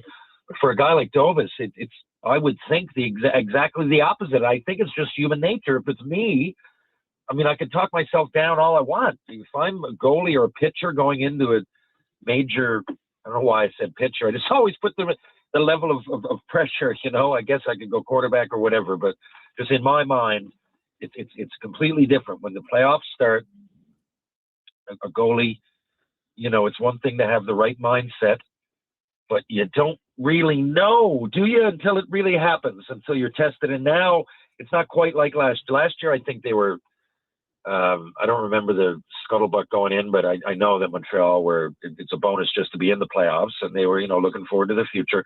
Now we're closer to that. Now we've got bona fide scoring legends, right? We got a 51 goal scorer. We got a 100-point getter. We got a totally different set of expectations. We got rookies that aren't rookies anymore, that have grown a lot in a year or two. So there's a different level of expectation as well. And with that, to finish the thought, guys like Hudson and Caulfield, and let's just, if we just stop there, but I'll go further with Suzuki, and they're not big time. They're not big physically, especially like say Caulfield and Hudson, young guys that are small in stature. Who knows? We don't really know yet. Like Hudson, to me, proved everybody wrong over and over and over. Because he looks slight. Caulfield's short, but Hudson came in looking slight, and he still looks kind of slight. But, can that last the Stanley Cup playoffs? I don't know. He's proved everybody wrong to this point. I got no reason to say no. I just haven't seen it yet, and it makes me a little bit skittish. Yeah, no, it's totally valid. The Buffalo Sabres are either going to get Boston or Ottawa. And I'll say this, TR, right now, the way the Senators are playing, the way the Sens have really played all year long, except their goaltending, Carolina or Buffalo, I'd rather play Boston all day long. Yeah, That's the thing. The underlying numbers, if you look at the Ottawa Senators, I have never been this big analytic guy, but there is a huge place for it. All information is analytics, really, right? I'm not anti. I just don't usually look too far. I don't do many deep dives, but it's pretty obvious across the board with the Ottawa Senators that like every big time metric, every statistic that stands out says that they probably would have finished not only a little bit higher, a lot higher if their goaltending was just average, right? So now you got Buffalo. To me, you know what? The East, it's both of those teams, for example, like, I don't know, pick your poison. It was such a dogfight all year that it's like a toss of a coin. Both of those teams, I can't believe I'm saying this, they kind of scare me. The Ottawa Senators and the Buffalo Sabres have that right mix of younger guy. The Ottawa Senators are a little bit older, but they just have never really succeeded in the playoffs, and they've got every reason to go in feeling confident this year, and almost like it almost like looks like both teams are playing with a bit of a swagger. It wouldn't matter which team I am. I would not want to play either team in the first round of the playoffs. I think they're ready to go. And I think it's a long time coming, and they're biting at the bit. And that's something else, too. Those teams are hungry, and they feel that not only do they have a chance to get in, as has been the case, I think they have a chance to win the Stanley Cup for real. And that's something that yeah, that's something that, if I'm a player, I don't want to say going into the playoffs that you often think, oh, well, we just scraped in. I mean, you all think you get, but honestly, if I'm those guys, there's just nothing to lose. I think they're dangerous. That's fair. Edmonton Oilers, they got a point last night against Colorado. Low-scoring game. Both goalies played really well. The score wasn't indicative, I thought, of the scoring chances. Both teams created a fair amount. The goaltenders played well. The Oilers, now we know if they beat Vancouver that they're going to stay in the Pacific Division. It's just a matter if they'll be 1, 2, or 3. To me, Anaheim's the easiest matchup. LA's the boring matchup. And Vegas might be what might be probably the toughest matchup for sure in my eyes. But like if you're the Oilers, I'd rather play Anaheim than LA. I think they can beat LA. I just think it's a boring series again. I think the Anaheim Ducks, whoever gets the Ducks, gets the easiest team because right now the Ducks just aren't a defensive team. Yeah, and I'm trying to think. Anaheim, they do have a lot of inexperience. Even a lot of their veterans haven't really gone a long way. That says a lot in the playoffs for me. It really does, and that goes beyond data, beyond analytics. Just that amount of experience. I wouldn't get caught looking down. Anaheim, I think, have that potential, but I'm thinking of those teams you mentioned. I just think the Oilers and the Vegas Knights are the best positioned going in. I know Vegas have shown a lot of holes lately, but LA, I would be surprised if they can last a full series with either of those teams scoring, and Anaheim, yeah. I mean, I think they could prove me wrong. They have a good chance to prove me wrong, but yeah, inexperience, and I just don't think they're good enough defensively. If you look at the overlying numbers, Anaheim doesn't look great defensively, and if you're running into those teams, that doesn't serve you well. Yeah, 100%. Do you follow the NBA at all? Yeah, I mean, a moderate amount, enough to know the good players and everything Toronto does. And because the Raptors, hey, first time in the playoffs in 4 seasons. They're not a favorite by any stretch of the imagination, but man, like if the Raptors even win one round, that's a really good year for them, I think. And are they playing Cleveland? Yes. Which is odd because not odd, but it's good because Toronto, I believe, I don't know what it is, but I know that they have a losing record against good teams, like a real bad losing record against the good teams, against the crappy teams. They run the party. They absolutely throttle them. So for me, it couldn't be any better matchup than Cleveland. If it's one of those good teams that they have a good chance against. They've beaten them 3 or 4 times this year, and I think as far as the first round, and you need some level if they can overcome that hurdle. I still think Cleveland's going to win the series, but if they happen to overcome that hurdle, then you got a bit of confidence. We've seen that happen before. I don't know if anybody really expected the Raptors to win this year. It's nice for them to get in without having to go into that play-in. But yeah, I think it shows it's definitely a positive sign in their progress as far as Toronto sports go. Right now, Raptors by default probably are king of the castle. TR, have yourself a great day. We will chat at you on Thursday, the final day of the regular season, and we will know what's at stake that night for the Oilers, for the few other, there'll be 5 other games in the NHL that night, and we'll know the Oilers, I think, should be able to beat Vancouver, and if they do that, then they've locked themselves into the Pacific, just a matter of whether they're first, second, or third. Should be fun. Talk to you on Thursday. Have a great day. Thank you, Connor. Thank you, Edmonton. Thank you, Jason. Chat soon. There you go. That's Terry Ryan. We will return Dave A. McCarthy. Next, it's Gregor Show presented by PlayAlberta.ca. Triple the action. Play Alberta is proof that good things do come in threes. Whether you're into playing any of our exciting casino games, betting on your favorite professional sports teams from around the world, or buying into Canada's biggest lotteries, Play Alberta is the province's only app to do it all. Download today and discover a new way to play. Must be 18 plus to play. If you gamble, use your game sense. As we all try to figure out when winter will actually stop and spring will finally be here for the season, GS Construction moves ahead with their plans for the year. From planning and digging to laying out underground infrastructure, construction season is limited, so we make every day count. And that's why GS Construction counts on our team to get the job done right. Crews are getting back in action across the city, and we'd like you to join us. We're looking for experienced top men, pipe layers, operators, and surveyors. For more, visit gsconstruction.ca. Booster Juice is going crazy for hazelnuts. No, not crazy. Nuts. Booster Juice is going bananas for hazelnuts. I mean, there are bananas in smoothies, but that's not the point. Banana juice is booster for hazelnuts. What? Just stop. Booster Juice is going nuts for hazelnut. Introducing the Nutty Monkey Smoothie, Holy Hazelnut Acai Bowl, and Nutty Booster Ball, all made with rich, creamy hazelnut spread. Try them today, only at Booster Juice. Canadian-born, blending since 1999. Excavators, loaders, lifts, compaction equipment, and more. Find the XCMG construction equipment you need. Available for rental or sale at Japa Machinery Group. Japa, helping build Alberta from the ground up for 50 years. Visit japamachinery.com.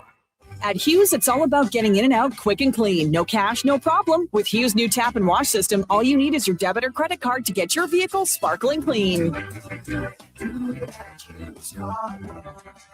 Find us at HughesCarWash.com.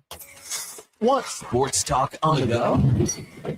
You can listen to 1440 on the AM dial or stream us on your mobile device through apps like Radio Player, iHeart, and Stingray Music. Edmonton sports fans, turn to Sports 1440. 1440. You've got a go-to coffee spot, a trusted barber, even a lucky game day jersey. But when it's about looking your absolute best, there's only one name you need. Mr. Dirk. Family run since 1939. We're experts in crafting impeccable tailor-made suits and offering a wide variety of everyday styles. Pair that with personalized one-on-one fittings and the convenience of on-site tailoring. Mr. Dirk elevates your style game. Visit our Edmonton store or explore MrDirk.com. Score big on style with Mr. Dirk. Looking for a solid 4x4 that checks all the boxes? The 2026 Jeep Compass is in stock now at St. Albert Dodge, and this is a great value, starting from just $36,900. It's a Jeep, so you've got 4x4 capability, plus features like an 8.4-inch touchscreen, Apple CarPlay, active lane management, a park view rear backup camera, and more. Over 30 in stock right now in just about every color you'd want. Head up the trail and see how easy it is to do business at St. Albert Dodge. The job isn't done until the last load is hauled, and having a semi-trailer out of commission is not an option.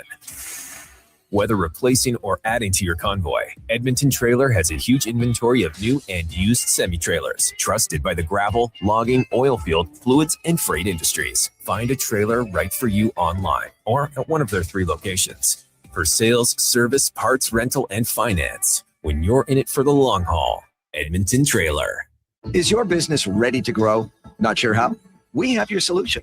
We are Stingray. Whether your customers are around the corner or across the country, Stingray connects you with radio to digital advertising, including connected TV, search and social, programmatic, digital advertising, and digital out of home. From idea to execution, we've got you covered. With creative and production, cross-platform integration, detailed reporting, and one-on-one support, it's the easy way to make your business grow.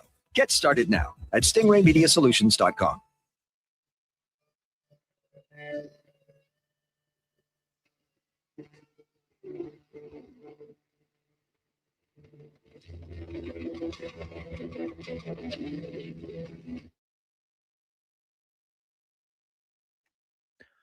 Portions of this hour brought to you by Leading Edge Physio. We treat pain and injuries head to toe and some other issues that might surprise you, like incontinence, vertigo, neuropathy, and cognitive issues. We invest in the technology, techniques, skills, and people who know how and what to fix. Life shouldn't hurt. LeadingEdgePhysio.com. This is Sports 1440, where Edmonton talks sports. On YouTube, Facebook, and X. Here's Jason Gregor. Brought to you by PlayAlberta.ca.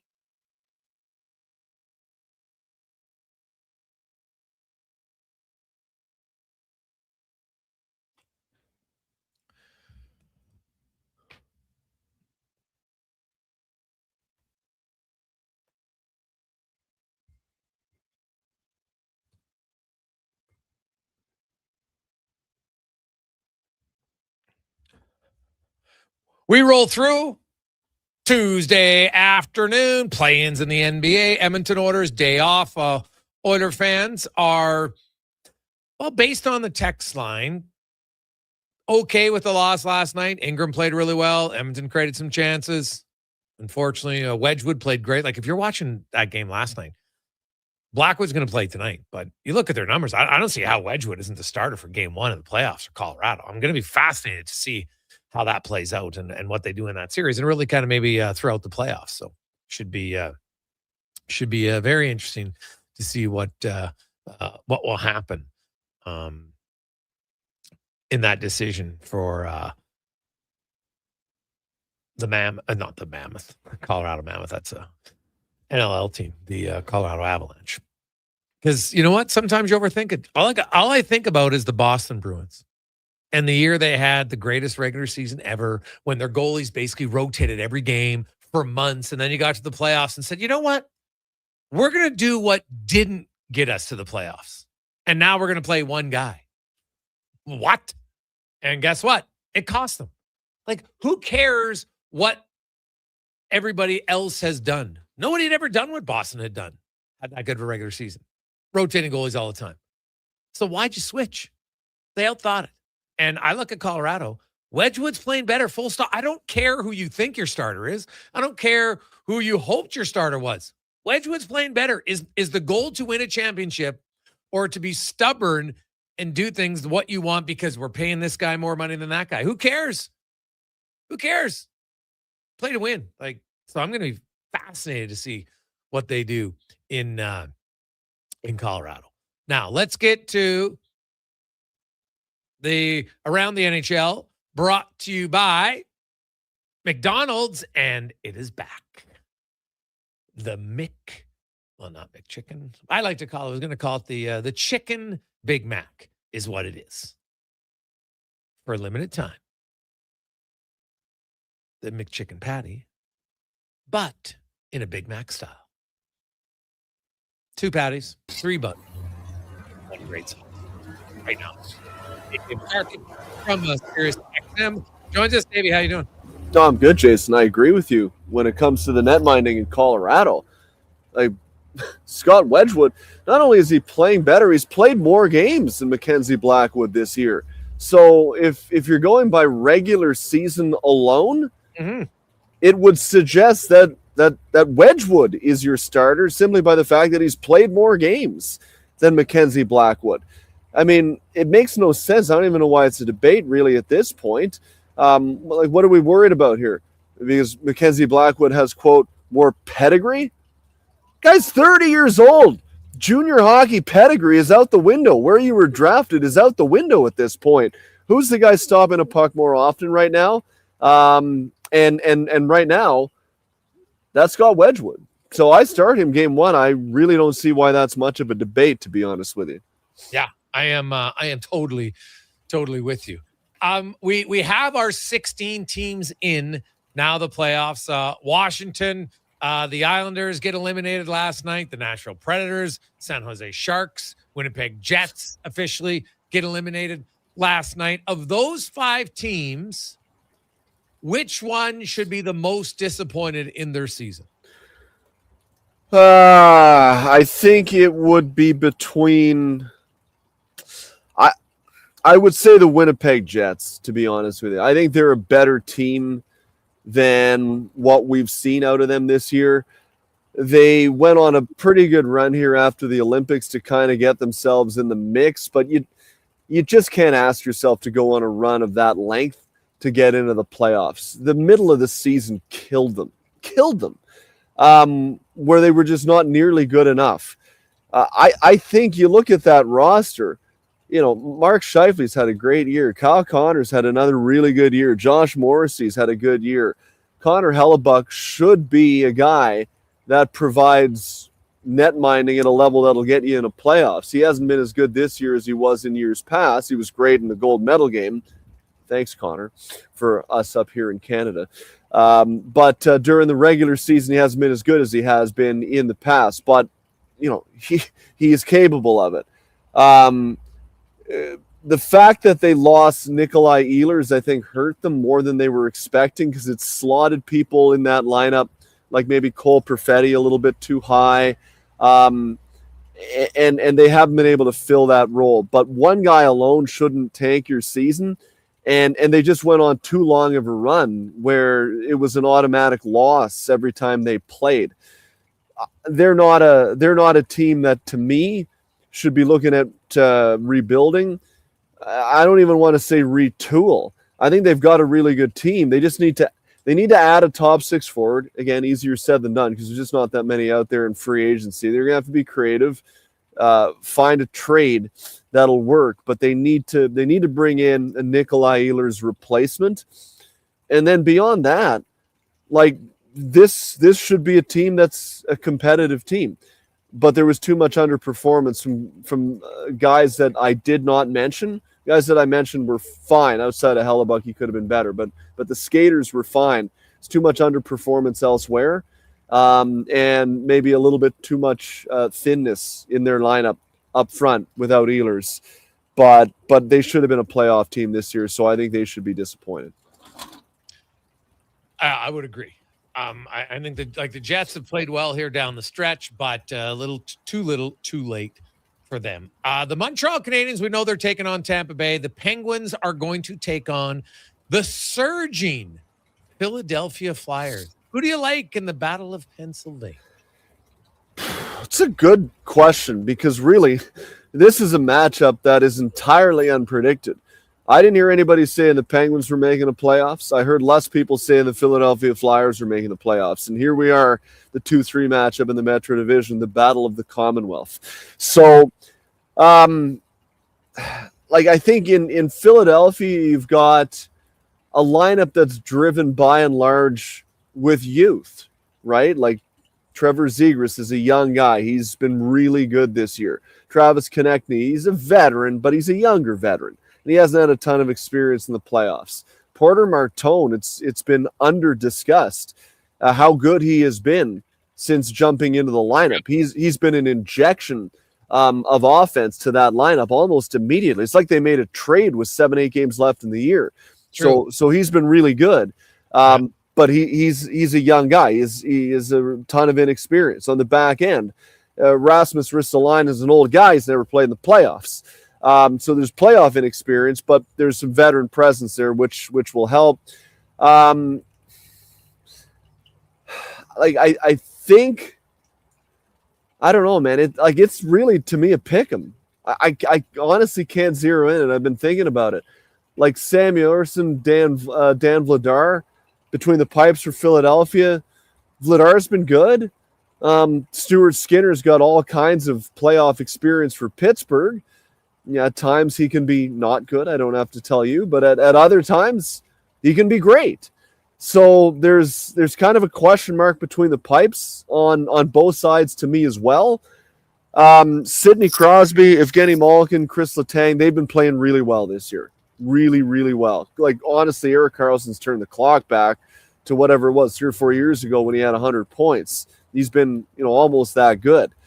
So I guess if I had to pick, I'm going to go Pittsburgh, but probably in 7 games. I think the experience of Crosby and Malkin and Letang, this is a script for him where in the playoffs, he hasn't been as good in the regular year. Nobody remembers that now. You're in the playoffs, play good for 7 games, and that'll change the narrative on Chris's season.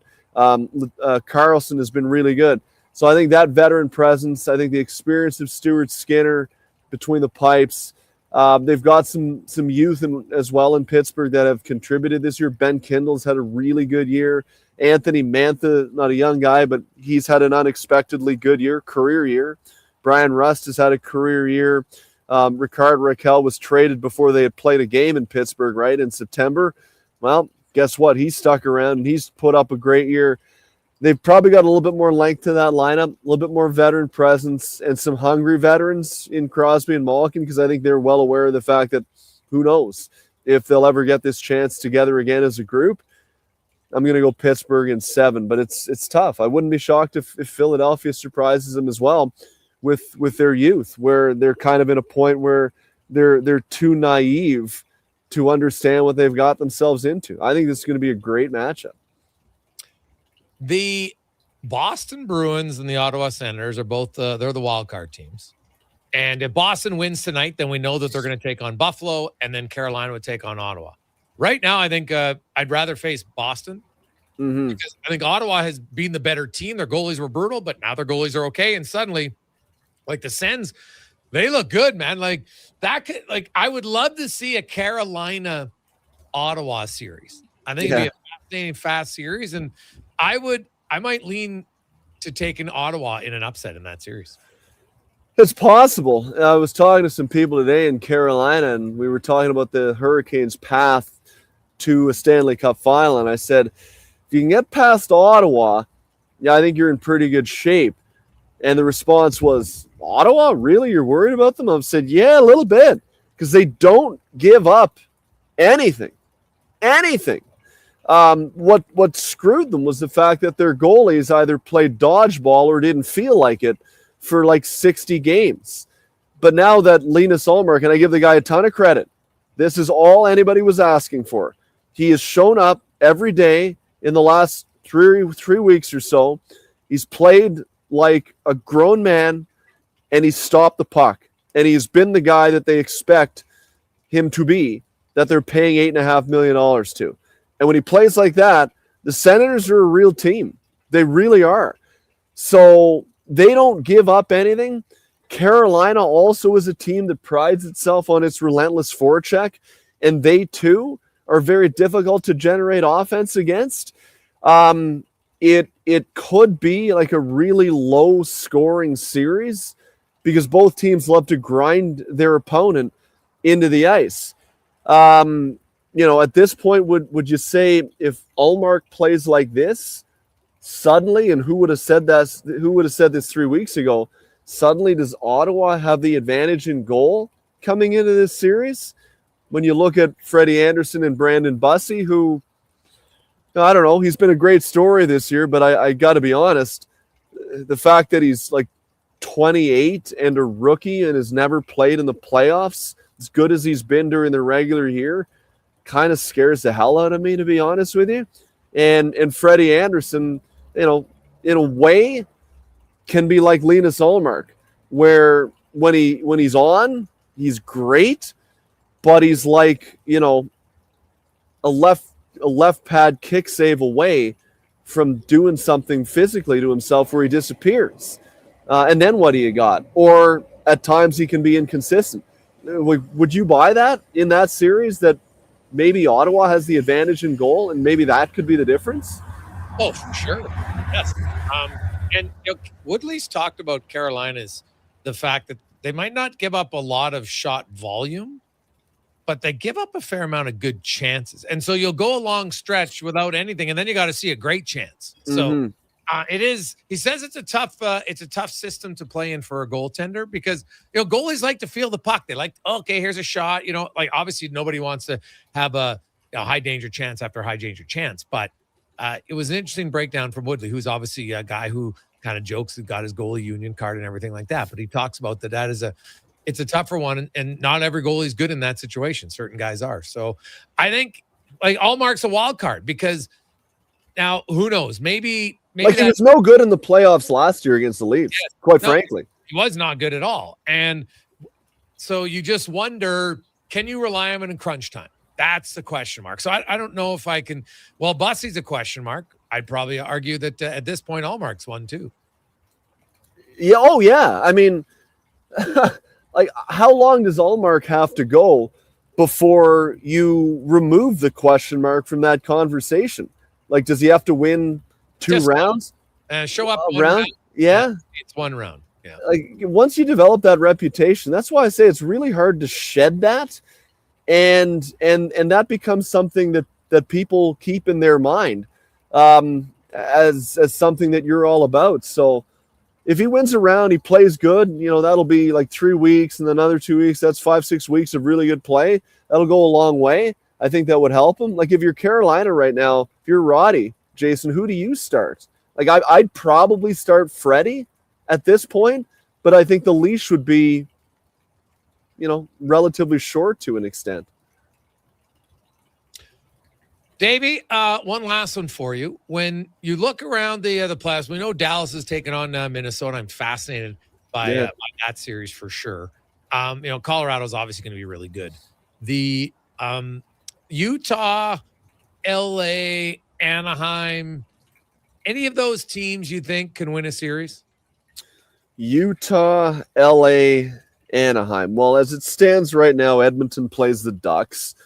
I think that's a great matchup for Edmonton. I really do. I mean, you talk about lucking out after a year where they, quite frankly, haven't been very good for a lot of the year. Like, let's be honest, they've been inconsistent for a lot of the year. They're lucky to be where they are. You draw Anaheim in the first round, a hell of a lot better than if you were in the Central and you drew like Minnesota or Dallas. So, no, I don't think Anaheim beats Edmonton. Utah would face the Golden Knights right now. That's interesting. Utah is a team that has a lot of young, plucky offensive players that if they get cooking, maybe they can outscore some other deficiencies. Can Vejmelka be strong? That would be the question. Vegas is a team where, they've been really good under John Tortorella. Maybe they found a spark there, but that would be an interesting matchup. A younger, plucky upstart team against an older veteran, maybe a little bit slower team. But Vegas has been playing pretty good lately, so I'd still probably give them the edge. And LA right now would take on Colorado. And it's funny, I was talking to somebody in LA today, and I said, oh, it's cool for your Kings making the playoffs. I said, I hope for your sake it's not Edmonton, LA again. And he said to me, well, I'd prefer that than Colorado, which is actually a pretty good point. So put it that way. If LA faces Colorado, no, I don't think the Kings have a chance to win that either. So the only team I'd give a puncher's chance to would be Utah against Vegas, but I'd still probably pick Vegas. Yeah, and don't talk now, but the Utah Mammoth, they're going to have to win some games. They got the Jets in St. Louis because LA's run 5 in a row, and they're playing Vancouver and Calgary. If the Kings win both of their games, they can finish ahead of Utah. So Utah is going to have to win some games here down the stretch. So it'll be fun. The wild card spots, we thought Utah was kind of locked into that number one wild card spot. Doesn't look that way anymore, the way the Kings are rolling. So we'll see what happens in the final 3 days. We know the 16 teams. We just don't know the seedings or the matchups. So it'll be fun next 72 hours. Davey, have yourself a great day. We'll talk to you on the brunch on Sunday, and we'll actually have playoff hockey to talk about. Of course, the playoffs begin on Saturday night. Can't wait. Yeah, can't wait for it. The playoffs, unlike any other sport, the first day of the Stanley Cup playoffs, even though you're watching hockey, it still feels like you're watching a different sport. Does it not? The intensity, just it's kinetic in a way that the regular season is not. I can't wait for Saturday. Looking forward to it, David. We will chat with you on Sunday. Have an awesome day. See you, buddy.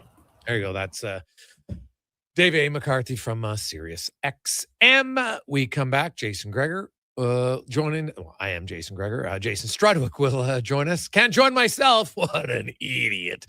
Struddy will join us. We got Spec, DVD. We got Tater coming up with the 2-minute warning. Also, some stats of the day. And we have a debatable topic to get to with your input as the audience. The Gregor Show presented by PlayAlberta.ca. Need a new ride for road trips, errands, or just life on the go?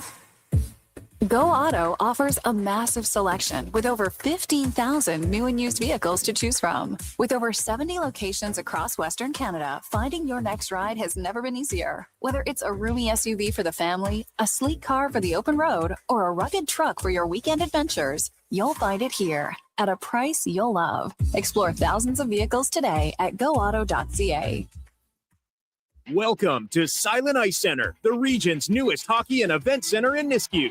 Featuring 2 NHL-size ice surfaces, premium seating, private suites, and an electric atmosphere. From elite hockey to major tournaments, concerts, and special events, this is where the action lives. And with Summit Restaurant overlooking the rink, every event is a full experience. Silent Ice Center, built for champions, built for the community. Book your ice, your event, or your next big night at Silent Ice Center. Email booking@silenticecenter.com. Craving your favorite mouth-watering pizzas? Papa John's has large specialty pizzas for only $19.99 for a limited time. Get a flavorful all the meats, the works, ultimate pepperoni, Hawaiian, barbecue chicken, and more on original thin or New York style crust. Use the code LSPEC at papajohns.ca or on the Papa John's app. Get yours today. Better ingredients, better pizza. Papa John's. At On the Rocks, the party never stops. Check it out. Mondays, bingo tune. Tuesdays, tacos and tequila. Wednesdays, it's wings and karaoke. Shake what your mama gave ya with salsa lessons on Thursdays and the best Latin DJs. Plus, live music every Friday, Saturday, and Sunday, along with DJ Kenny K. Hold on, let's not forget $5 happy hour, 7 days a week. Your bar, your party. You're On the Rocks. On the Rocks. Jeff Brab and 118th.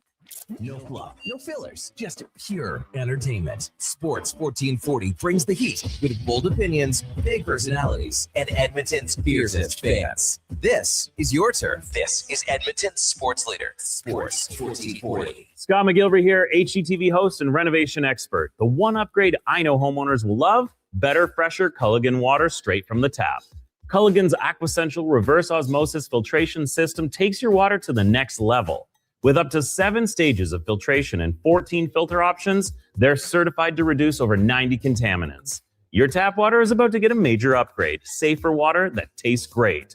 Get started with a free in-home water test at Culligan.com. Culligan, water you love. Mr. Rooter sees a UFO. Mr. Rooter says 1 plunge, 2. What's this? A UFO?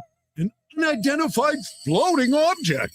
It's beginning to glow and levitate. Thank you, Mr. Rooter. You have freed us from the gravity of the white hole. Humanity will be spared. Wow! People aren't going to believe this when I put it in our new commercial. If you want to believe in a plumber, call Mr. Rooter. Bring into savings at The Brick. Refresh your home with huge discounts. Save up to $1,800 on sofas and sectionals. And buy more, save more, up to 25% off bedroom and dining furniture. Dreaming of better sleep? Upgrade your mattress game and save up to 40% off select mattresses and score free delivery when you use your Flexity card. Plus, save 15% when you buy 2 or more select major kitchen appliances. Some exclusions apply. See in store for details. The Brick, proudly Canadian since 1971. Measles outbreaks are occurring in Canada, including Alberta. These outbreaks are highly preventable. Measles is an extremely contagious disease that is spread easily through the air. The best way to protect yourself, your family, and your community is to ensure you are up to date with your immunizations. Don't get measles. Get immunized. Visit alberta.ca/measles to find out if you're up to date and what to do if you're not. A message from the Government of Alberta. Bashaw Concrete Products. From concrete and septic tanks to blocks, precast water pads, Jersey barriers and aggregates. Farmers, contractors, homeowners. Plan your next project at BashawConcrete.com. Family owned, over 60 years pouring. Bashaw Concrete Products. Once again, start here. BashawConcrete.com.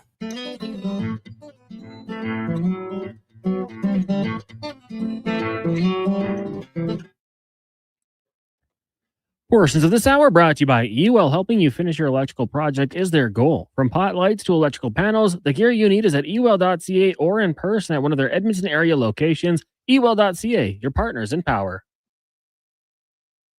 The Jason Gregor Show, the best of Edmonton sports talk and beyond. This is Sports 1440. Presented by PlayAlberta.ca, Alberta's only regulated online gambling website. We got...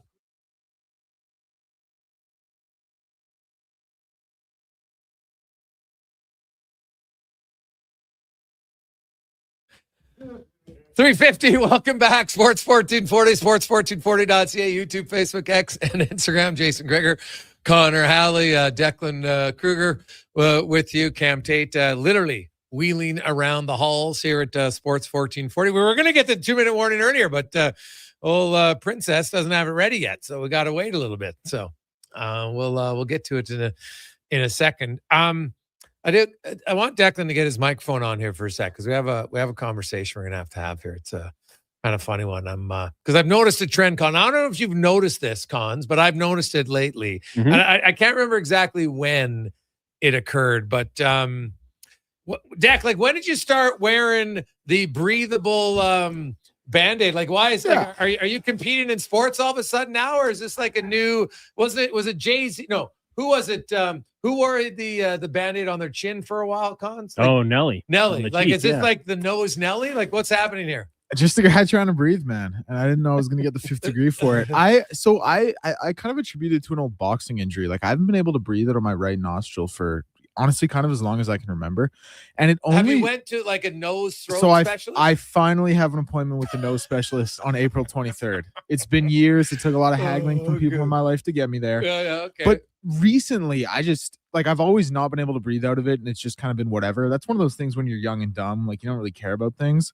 Recently, in the last like month, 2 months, I've just been like, I got to do something about this. So I'm ripping nasal spray. I'm okay. Well, I was wondering because I've noticed the change. I'm like, is Dak training all of a sudden? He's like, man, I got to maximize my breathing to get the most oxygen as possible here. That's what I was thinking. Listen, just to put a bow on it, I am shocked by the amount of people who come to me and ask me if they work, what I'm doing. Like, I didn't think it was ever going to be a topic of discussion. Everyone. Well, dude, there's not many people walking around with the Band-Aid on there, especially because I know it's the one that's supposed to flare out your not. What is that even called?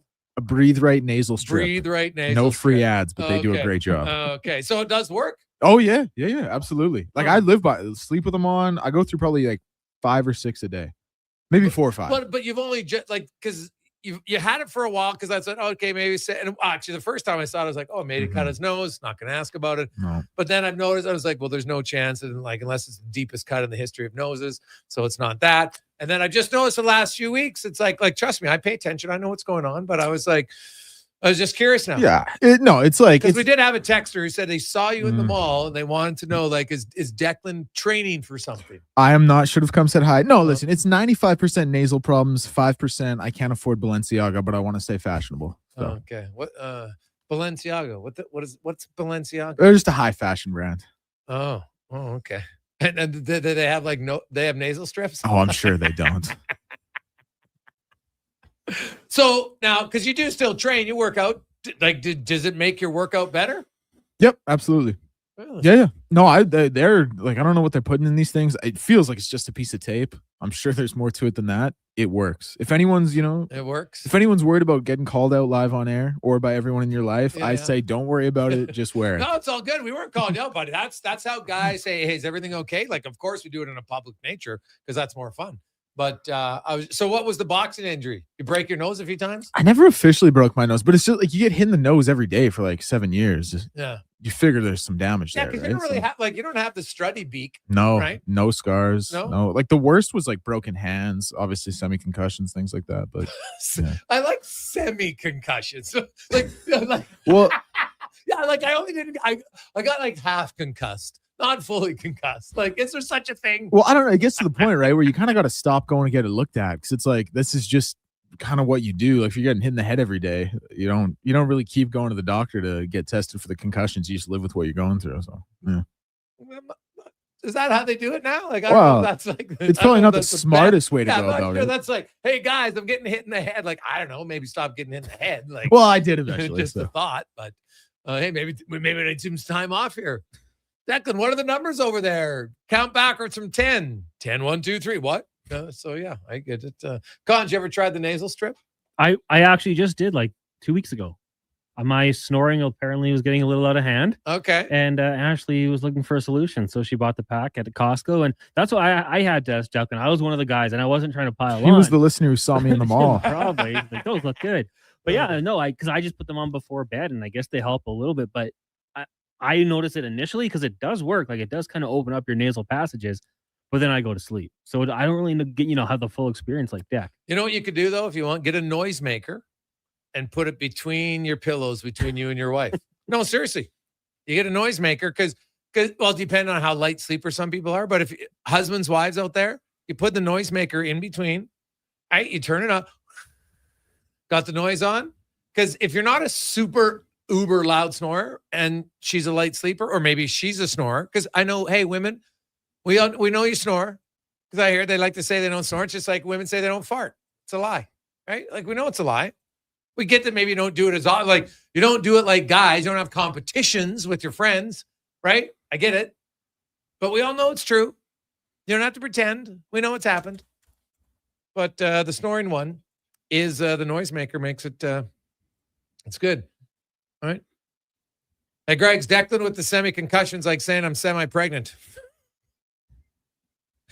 Well, I feel like that was a phrase like 25 years ago. Oh, no, it totally is. Just That's a what- little. Yeah, just like, well, you used to say I got my bell rung. Yeah. Right? Like that was, which is probably came from a boxing term because literally the bell rang and it's like, oh, geez, I got my bell rung, but I made it to the bell ring. I'm sure if somebody looked up where the premise of I got my bell rung had to be a connection with boxing.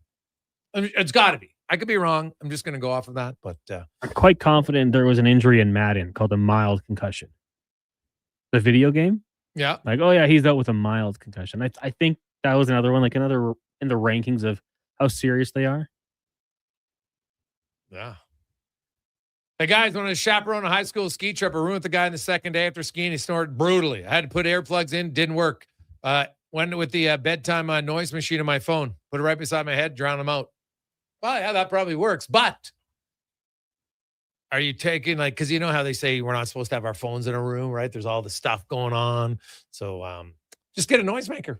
They're cheap. They work great. I know lots of people who sleep with a noisemaker. Just if they sleep by themselves, they like it. It's comforting, right? Usually you have it for your baby, right? You put the noisemaker in and fall asleep. So I'm like, I can sleep anywhere. Doesn't matter. But if I ever get to the point, now I know Declan, the deck recommendation. We got a lot of people out there. Hey guys, I'm happy that Declan's taking one for the team. I've thought about wearing it. Maybe it's going to become a cool thing if more of us do it. Well, why not? Start a new trend, right? Maybe you could have like a club. You got to come up with a better name than the Nasal Strip Club. That's for sure. Find something. I don't know what it could be, but hey guys, McDavid wears a clear nasal strip from Zads on the ice. Really? I gotta look into that. I remember like Jerry Rice had one. yeah. A lot of running backs would wear them. Yeah, you're right. Yeah, lots of running backs for sure. I've seen it. So yeah, if guys are using it, I don't have a problem with it. So I thought maybe Deck was going right from work. You know what? He goes, hey, I'm just saving time. Just going to wear it all day long. Maximize my breathing. Because Deck's in there's doing squats during commercial breaks, push-ups, lunges. So, hey, guy's in shape. Right? Likes to do things. So just thought that maybe this is a new one. So there you go. Hey, boys, why not just call them strippers? Hey, what are you part of? Well, I'm part of the strip club. It does sound like what? It's intriguing. It's a conversation starter. No doubt about that. We'll start a conversation. It's not on your nose. Well, I'm part of the strip club. And just say it with so much confidence that they're like, what? I don't know. Hey, boys, who had Declan on the cutting edge of a fashion trend on their bingo card? From Bill. I think Declan's club should be called the Nostril Spreaders. Oh, yeah. Keep it up, fellas. Good one. One of these might stick. No pun intended. No pun intended. We will return. I wonder if Struddy's ever had breathing issue. Probably not, though. Probably not. What did he say to, hey, save some air for the rest of us? That might have been the funniest line I think he's ever said to Nasher about his big nose. We'll take a quick break, and coming up in the next hour number 3 of the show, we will get to Struds on. Of course, also we'll get to 5 questions and more. But first, let's get to the con man and a sports 1440 update brought to you by Mortgages to Go. You need cash and you have equity in your home? Well, Mortgages to Go has you covered. When the bank says no, they say yes. And they've been doing it in Alberta for over 23 years. Give them a call.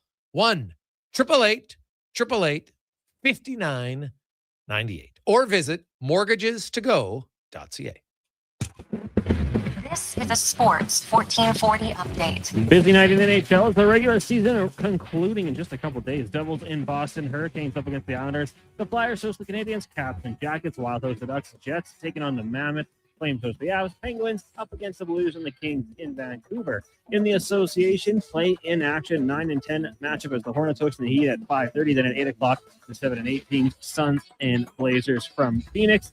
Major League Baseball, Jays out in Milwaukee, kicking off a series against the Brewers. First pitch 5:40. We'll join that game in progress on our AM feed only immediately following the Jason Gregor Show. Elsewhere, Diamondbacks and Orioles. Cubbies head to Philly. Yankees host the Angels. Red Sox and Twins. Guardians and the Cards. Astros host the Rockies, while the Mariners taking on the San Diego Padres. In the AJ Game 7, Storm and Wolverines in Whitecourt. Puck drop at 7. And in the PWHL, Vancouver hosting Seattle just after 8. On the pitch earlier today, the Canadian women defeating South Korea 3-1 despite being down a player as Jade Rose received a red card in the 27th minute. Coming up in hour 3 of the Jason Gregor Show, we'll get to the stat of the day and be joined by Jason Strudwick plus 5 questions. I'm Connor Halley. This has been a Sports 1440 update. Sports 1440, Stingray radio station. CKJR broadcasts from West Edmonton Mall and Wetaskiwin. Download the free Stingray music app and listen wherever you go. Hey, sports fans, we've got a clear choice for you. At Crystal Glass, we provide customers with the perfect glass for any job. From home to auto and even commercial, installation or repairs, we're your team. Call 310 Glass or visit crystalglass.ca. Crystal Glass. You see it? Fusion Promo Marketing can make it. Fusion makes high-quality, memorable promotional products for businesses, sports teams, and corporate events. From vision to reality, get noticed and remembered. Fusion with a Z. Promomarketing.ca. Oodle Noodle origins. In 1864, Francis Oodle took over his dying father's business as a leatherman. He was quite proficient, but his heart was never truly in the trade. After his father's death, Oodle met a cocksure young man named Vladimir Nudel, who was a trailblazer in the popular new art of food boxes. They formed a partnership and aimed to ply their trade in the new world. At Ellis Island, Nudel was renamed David Noodle, and henceforth, the franchise has been known as Oodle Noodle. Good to go. With Mortgages to Go, you'll be good to go. MortgagesToGo.ca says yes when the banks say no. That's why Alberta has trusted Mortgages to Go for over 23 years. If you need cash and have equity in your home, you're approved instantly, guaranteed. Call 1-888-888-5998. That's 1-888-888-5998. With Mortgages to Go, you'll say, I'm good to go. Hey, hon, I'm getting expressions and images to frame my hockey card collection in the man cave. Perfect. I'll come with you and bring our wedding photos. For sports memorabilia and family treasures, think Expressions and Images, your local custom framer since 91. You name it, we frame it. In like a lion or like a lamb, out like a goat. That's greatest offer of all time with Sherwood Honda. While there's plenty of goats on the lot, you can also custom order yours. Pick your Honda model with the color, interior, trim, and technology for the ride you've always wanted. Sherwood Honda can help you build and price your new Honda to make it the greatest order of all time. Pre-ordering sure would be simple and satisfying with help from Sherwood Honda. There's nothing like a spring sunset by the lake. Oh, wait, that's a pothole. And that was a new truck. Oh, what the Springtime in Edmonton also means project time with help from Metal Supermarkets. Huge inventory cut to your precise requirements, plus metal bending, drilling, punching, notching, plasma cutting, welding, even delivery. Metal Supermarkets, the convenience stores for Southside, West End, metalsupermarkets.com. Start thinking spring road trips and off-road trips in your new Subaru Crosstrek. Stylish, rugged, and so many features. Standard on every Crosstrek. Subaru symmetrical all-wheel drive, EyeSight driver assist technology, heated seats, and LED steering responsive headlights. Plus, with interest rates from 0.99%, you'll love the affordable weekly payments. No waiting, immediate delivery available. Subaru Crosstrek. Visit Subaru.ca. Welcome to Uncommon. Welcome to Subaru. Are you overwhelmed by debt and getting non-stop calls from creditors? It can feel like there's no escape. Debt doesn't have to be a life sentence. A single call can turn things around. My name is Parveen Middleton. I'm a licensed insolvency trustee at BDO right here in Edmonton. I can help you become debt-free with a solution just for you. Let's put an end to those calls from creditors together. Call 1-833-BDO-TALK or visit bdodebt.ca to discover your debt-free future.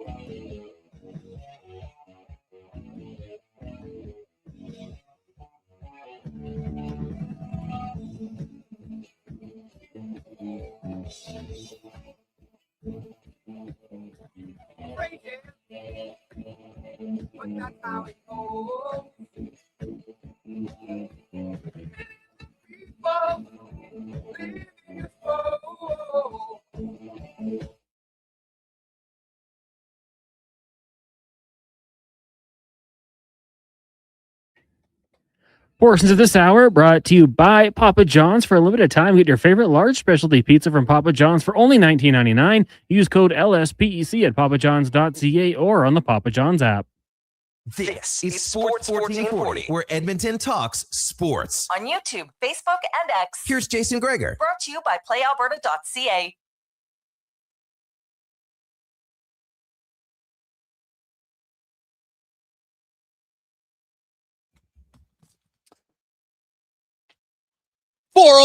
Welcome back. Jason Gregor, Connor Halley, Sports 1440, sports1440.ca, YouTube, Facebook, X, and Instagram. As always, The Gregor Show brought to you by playalberta.ca. We got some NHL, NBA play-in games, NHL games tonight. You got to roll with the Kings, don't you? The Kings are rolling. Going into Vancouver tonight, and LA is now officially clinched a playoff spot, but they're obviously they still actually have a chance to get home ice advantage if you finish second in the Pacific. Now they would have to win both their games, and the Oilers would have to not win their game, because if Edmonton wins, they own the tiebreaker. The Kings won't beat anybody in a tiebreaker, but they are rolling right now. And then you got the play-in game, so should be fun. 833-401-1440, 833-401-1440. Text us, and of course, you can get in at playalberta.ca with those picks. We are going to get now. I've been talking about this for a while, and we'll get to our stat of the day in a second. But been discussing it for quite a while on the show. That I had a long read on the Norris Trophy. It's a hot topic right now, and rightfully so, because it's a hotly contested. There's probably 9 defensemen you could look at and say, I could see how these guys would get votes to be in the top 5 in any position. I don't know if they're all capable of being a number 1 vote as far as first place votes. I think there's a few guys who can get first place votes. Werenski, for sure. I think Evan Bouchard's going to get some first place votes. I think that, Hudson in Montreal could garner a few. Rasmus Dahlin, Cale Makar, Maurice Seider potentially. Then there's other guys. Somebody could vote for Quinn Hughes in the top 5. Somebody could vote for Erik Karlsson if you look at his numbers. Darren Radish, you look at his numbers. Heiskanen, you look at him. So it's a pretty good group, right? Seider, Hughes, Bouchard, Werenski, Heiskanen, Hudson, Dahlin, Makar, Karlsson, and Radish. So we're going to get to some of those numbers in our stats of the day, brought to you by All Star Construction since 2009, focusing on underground utilities, power, gas, telecommunication, and street lighting. They help build and shape Edmonton communities. That is All Star Construction. So we'll go through a few of the numbers, because I don't think there's a clear guaranteed winner. I think it's going to be tight. There's somebody that could have somebody 1, 2, 3, and somebody else could have the same 3 guys in a different order of 1, 2, 3. And I'd be like, okay, that makes sense. Because it depends. What are you going to value and how it's different? So you look at, first of all, let's kind of go with the easy one straight up. Time on ice. And I think it's important. You look at defensemen, time on ice. And that's why I'm sorry. I've heard these people, Bakula went on a national radio show yesterday in Toronto talking about, wow, and if you want to say why you don't vote for a player, okay. But you can't say that you're not going to vote for Bouchard because, and what do you look for a defenseman? Well, I want a guy who kills penalties. I want a guy who can play at least, because he said, at least on the second unit penalty kill and at least against the other team's second line. And I'm like, what? Bouchard's the number 1 penalty killer on Edmonton. He plays the most. Evan Bouchard, here's minutes played, all situations amongst NHL defensemen this year. Mo Seider, number 1 at 2,087. Hughes, 2,052. Evan Bouchard, 2,001. Those are the only 3 defensemen who have logged over 2,000 minutes this season. Now, some guys miss games. I get it, right? Like Zach Werenski, he's at 1970, and he's missed 6 games. Werenski plays the most minutes per game, okay? I understand it. It's valid. But I'm just talking total minutes played. You impact the game. So Evan Bouchard plays 2,001 minutes. Then you look at how many minutes does he play, and this is courtesy of Puck IQ, 5-on-5 against elite players. The guy who plays the most is Werenski at 531, Mo Seider 529, Bouchard's 4th at 489. Not much of a difference. Like, we're talking a difference of 45 minutes over the course of a whole season. It's like 32 seconds a game? It's basically like 1 extra shift a game, maybe. Then you look at penalty kill time. So you look at 5-on-5 time. Quinn Hughes has played the most 5-on-5. Then you have Seider. Then you have Werenski. And then Bouchard is just below Lane Hudson. Penalty kill time amongst the top guys. Heiskanen's number 1 by quite a bit at 239. Bouchard's second at 147. But what's interesting is if you look at it, I like to rank it on their own teams. So you can look at penalty kill minutes, but then you got to look at penalty kill minutes where they play on their team. Like Makar does play 144 in the PK, but that's 4th on his team. So he's not usually taking the number 1 penalty kill reps. Bouchard does. Heiskanen does. Right? Mo Seider plays 129. He's like a minute below the other guy. They're top pairing. Right? If you're not in the top 2, then you're not playing the most. You're not one of the 2 defensemen on the ice, usually to start the penalty kill. That's what it means. Right? And then you look at power play time on ice. Now, Bouchard, what's funny is everyone, Bouchard's what do the kids say? Power play merchant. So the Oilers have the best power play. Evan Bouchard has the second most power play points behind Quinn Hughes. Hughes has played the most power play minutes at 308. Then Makar's at 304. And he's at 304 and he's missed 7 games. Because they're on the ice lots, but they don't score. Evan Bouchard is at 294, which puts him 3rd amongst those top 9 guys. Now, 5-on-5 points. Number 1, Werenski with 47. Number 2, Hudson with 46. Dahlin 45. Bouchard 44. Total points, Bouchard 92. Werenski 81. Hudson's at 78. Hughes at 76. Makar's at 75. Dahlin's at 74. You have Radish at 70. And then you have Carlson at 66. Heiskanen at 63. And Mo Seider's at 60. And you can break it down, penalty kill time, power play time, points, all that stuff. And now here's the one thing that I do think is important when you look at defensemen. Werenski is the only guy, because you look at Seider, DeBrincat's 40-goal guy. He has 80-plus points. So the players, defensemen who have guys with 80-plus points. Bouchard has McDavid and Draisaitl. Makar has McKinnon and Natchez. Hudson has Suzuki and Caulfield. Hughes has Kaprizov and Boldy. Radish has Kucherov. Heiskanen has Robertson and Wyatt Johnson. Seider has DeBrincat. The only guy who doesn't have one is Zach Werenski. And so if we're looking at points, and points are a big deal, Zach Werenski is the only guy who leads his team in scoring.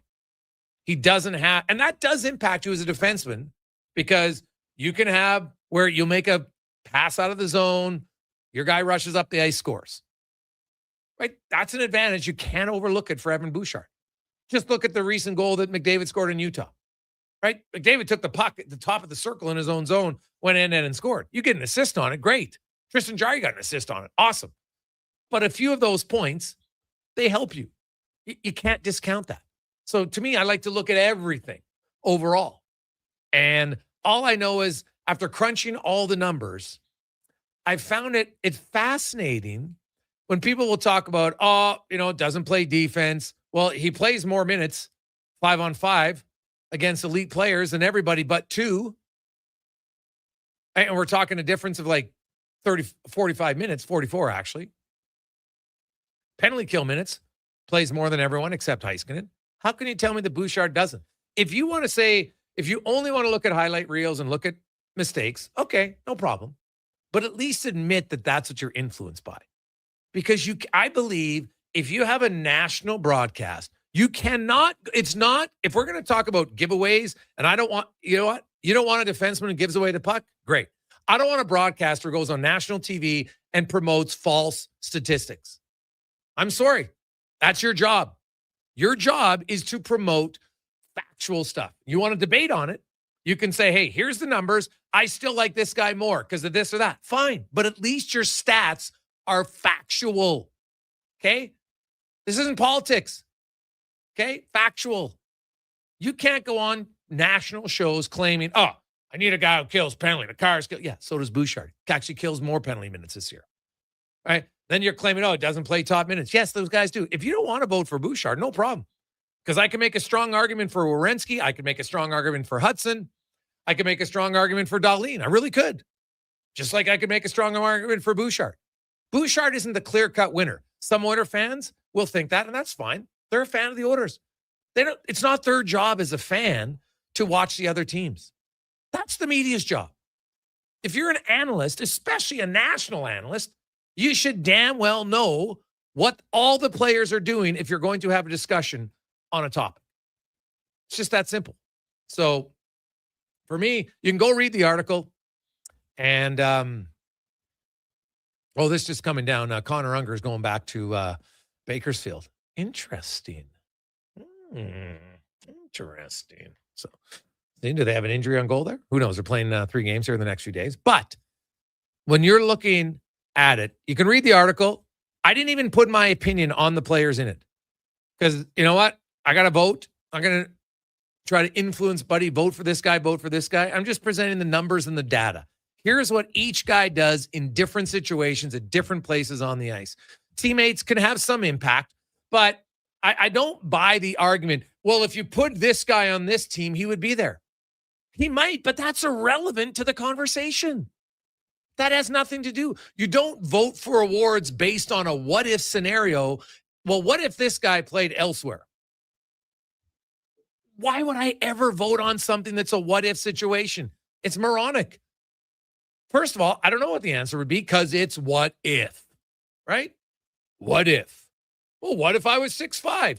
Maybe I'd have been playing defense instead of a forward. Like, what the hell does that even mean? It means nothing.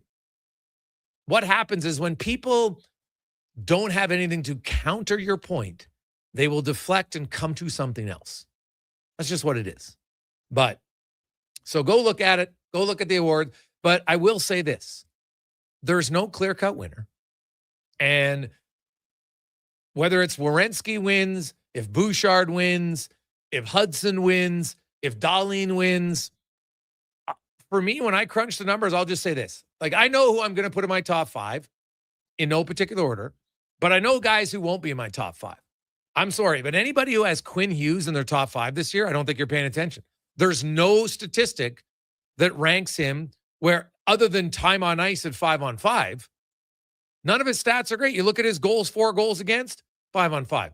They're not comparable, right? They're not comparable overall. Like Quinn Hughes is +4, 86 to 82. You can't just use his numbers in Minnesota. It's not how the award works. And even if you use his numbers in Minnesota, just in that time span, there's other D-men in those 50 games that he's played that have actually had better numbers overall. I know they're talking about assists per game, and that's a really cool thing. Don't get me wrong. It's great. But that's not enough to win a Norris. I don't even think it's enough to get you top 5 this year.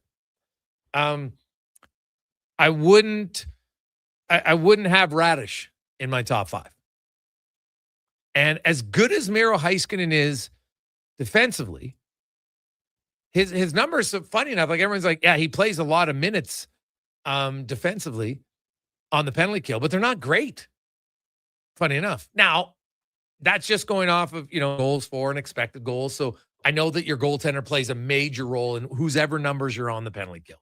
Goalie helps a lot. He makes big saves, your penalty kill looks better. It's just a fact for any team.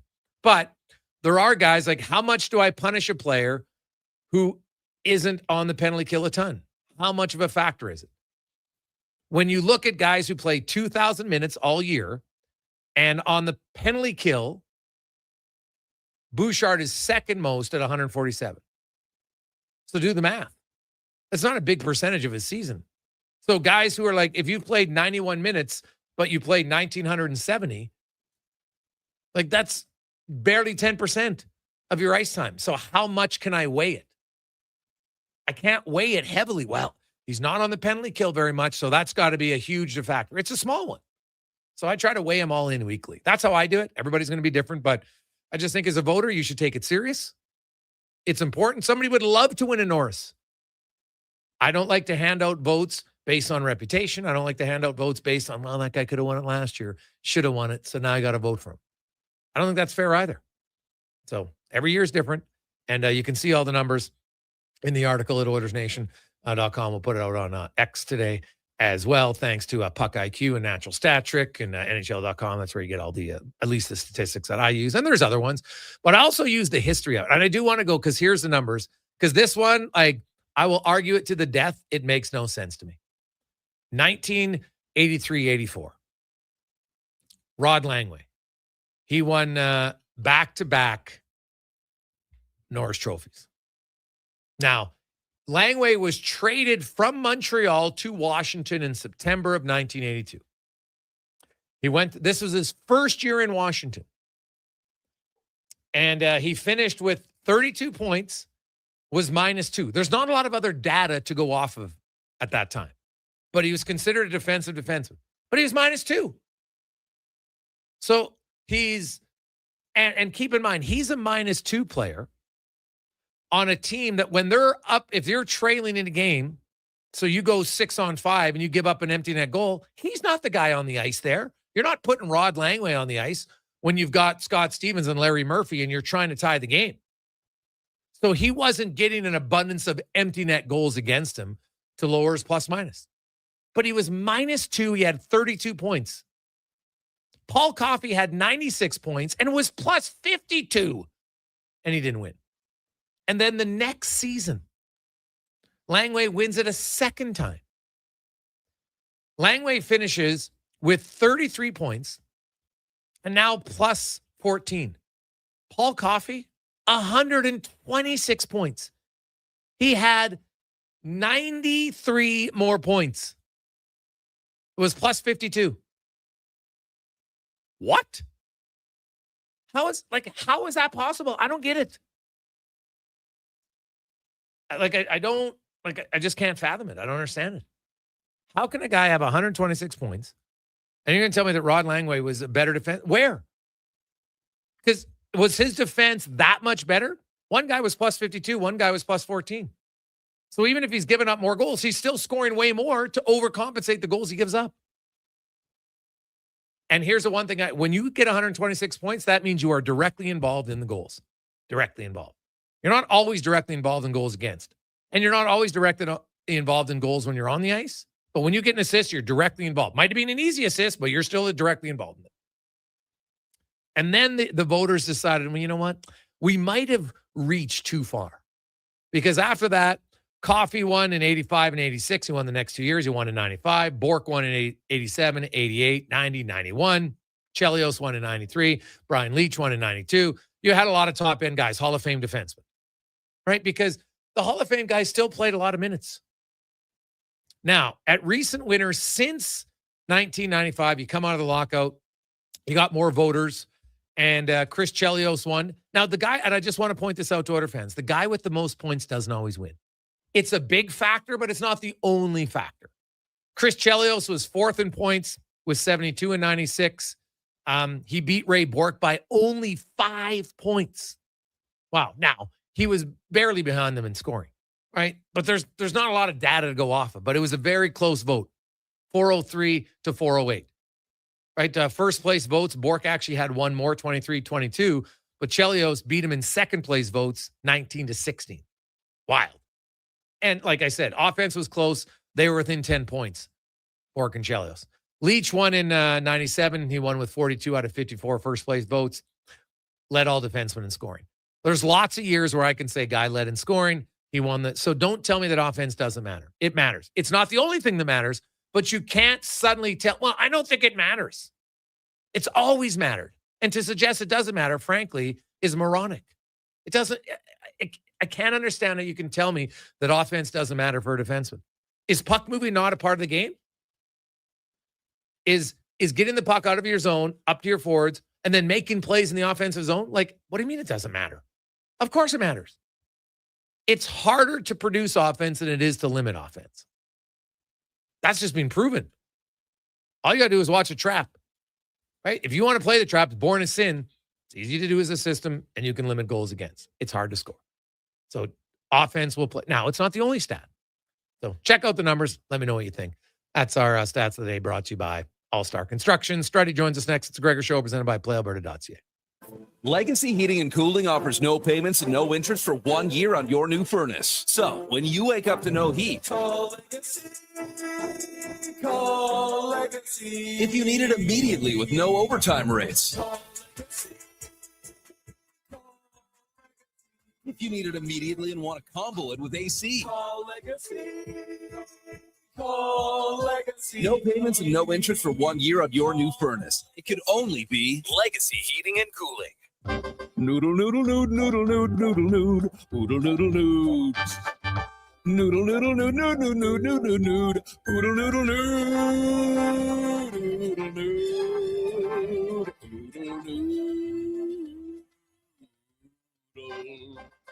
noodle, noodle, noodle, noodle, noodle, noodle, noodle, noodle. Noodle, noodle, noodle, noodle, noodle, noodle, noodle, noodle, noodle, noodle. Throw the load down to Oodle Noodle tonight because dine-in is open. From the first pitch to the final out, catch Toronto Blue Jays baseball games live right here. Don't miss a moment of Blue Jays baseball this season. Sports 1440 is proud to be the home of Blue Jays baseball. Want to invest in Alberta's workforce, fill your talent pipeline, and get funding? Careers, the next generation connects employers with motivated, pre-vetted youth through funded internships. Easy, impactful, and risk-free. When you work with a group like Careers who have experience in that area, they can demystify and navigate all the complex steps and stakeholders that have to be involved. Visit careersnextgen.ca today.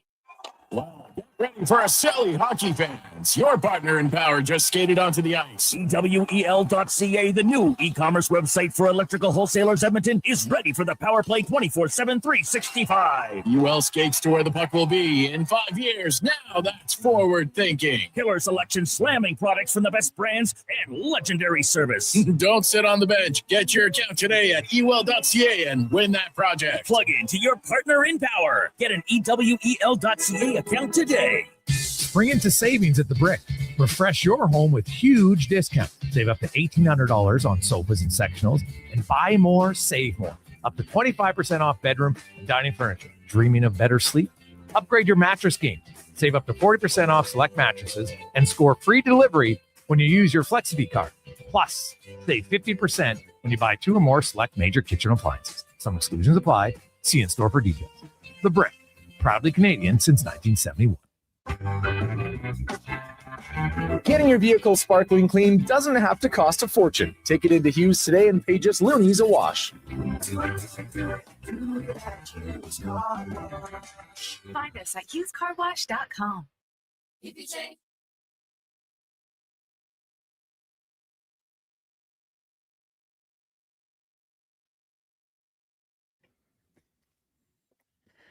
Portions of this hour brought to you by Japa Machinery. Did you know that Japa offers in-house and on-site heavy equipment service?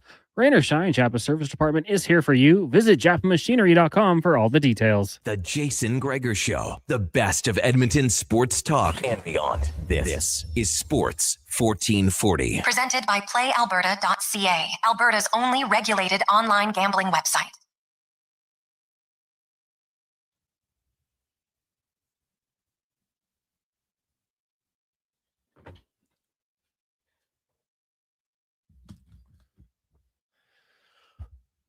.431, welcome back. Jason Gregor, Connor Halley, Sports 1440, sports1440.ca, YouTube, Facebook, X, and Instagram. Thanks for listening. Thanks for watching. It's always brought to you by PlayAlberta.ca, where tonight, it's Tuesday. You know what that means. Lotto Max. Get your tickets. 25 Max Millions up for grabs at PlayAlberta.ca. As I don't know if you noticed it or not, but Connor Unger, for those of you, he's been recalled to Bakersfield. So, I don't know if he'll be in action tonight or not, or they're coming up for the weekend. So maybe Tompkins, Pickard, they got somebody banged up there. We'll see. Let's get to Struds On, brought to you by Action Electrical. 53 years. They become one of the most diversified electrical contractors in Alberta. And of course, one of the main things is commercial solar. Commercial building owners who install solar can qualify up to a 30% federal tax credit plus accelerated capital cost allowance benefits. Learn more at actionelectrical.net. The Jason Gregor Show presents Struds On. I don't believe in tea bags. I use loose leaf tea. It is so much better than the tea bags. I'll eat tea bags. I'll Struds On. I'm not a huge DJ guy. I mean, I guess if you hand me a couple glow sticks and a tight white t-shirt that I can get wet, maybe I'd be into it. Struds On. There's a lone steakhouse I used to go to down in Kentucky, and they had bowls of peanuts. I wasn't sucking on those ones. I mean, you need to have clean nut. I'm talking about the kind you get in a bag at an Elks game. You know what I mean? It's time for Struds On.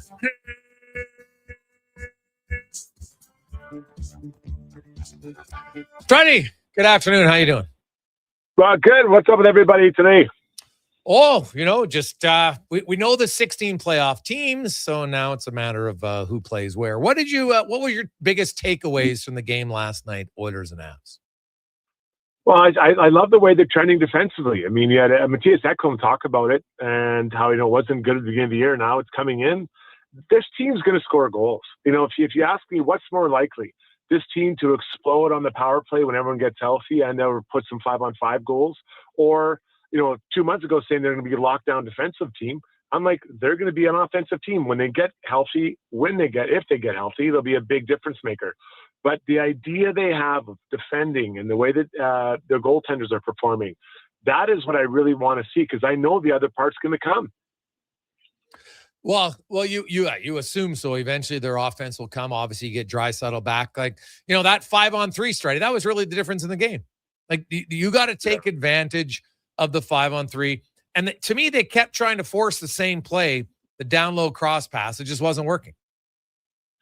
Yeah, you have a lot of guys that haven't worked together in this situation. Then some of them just aren't that guy. Like, if you go back 2 games ago, then they gave me fan of Podkolzin, but he got the puck below the goal line, and he rifled the pass to Nuge, who was in a shooting position just to the left of the netminder, kind of just north of the hash mark.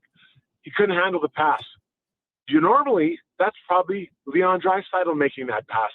That's on the tape, and that's a massive scoring chance for him. So, you have guys that aren't normally set up in these situations playing in them, and then that's the power play. Then he pushed in the 5-on-5. Again, it pushes other guys down, and every line gets better because you're replacing players at the top of your lineup with even better players, and everyone gets pushed down. So that's why, honestly, I had some friends worried about the scoring. I'm like, guys, they've proved they can score. They are going to score.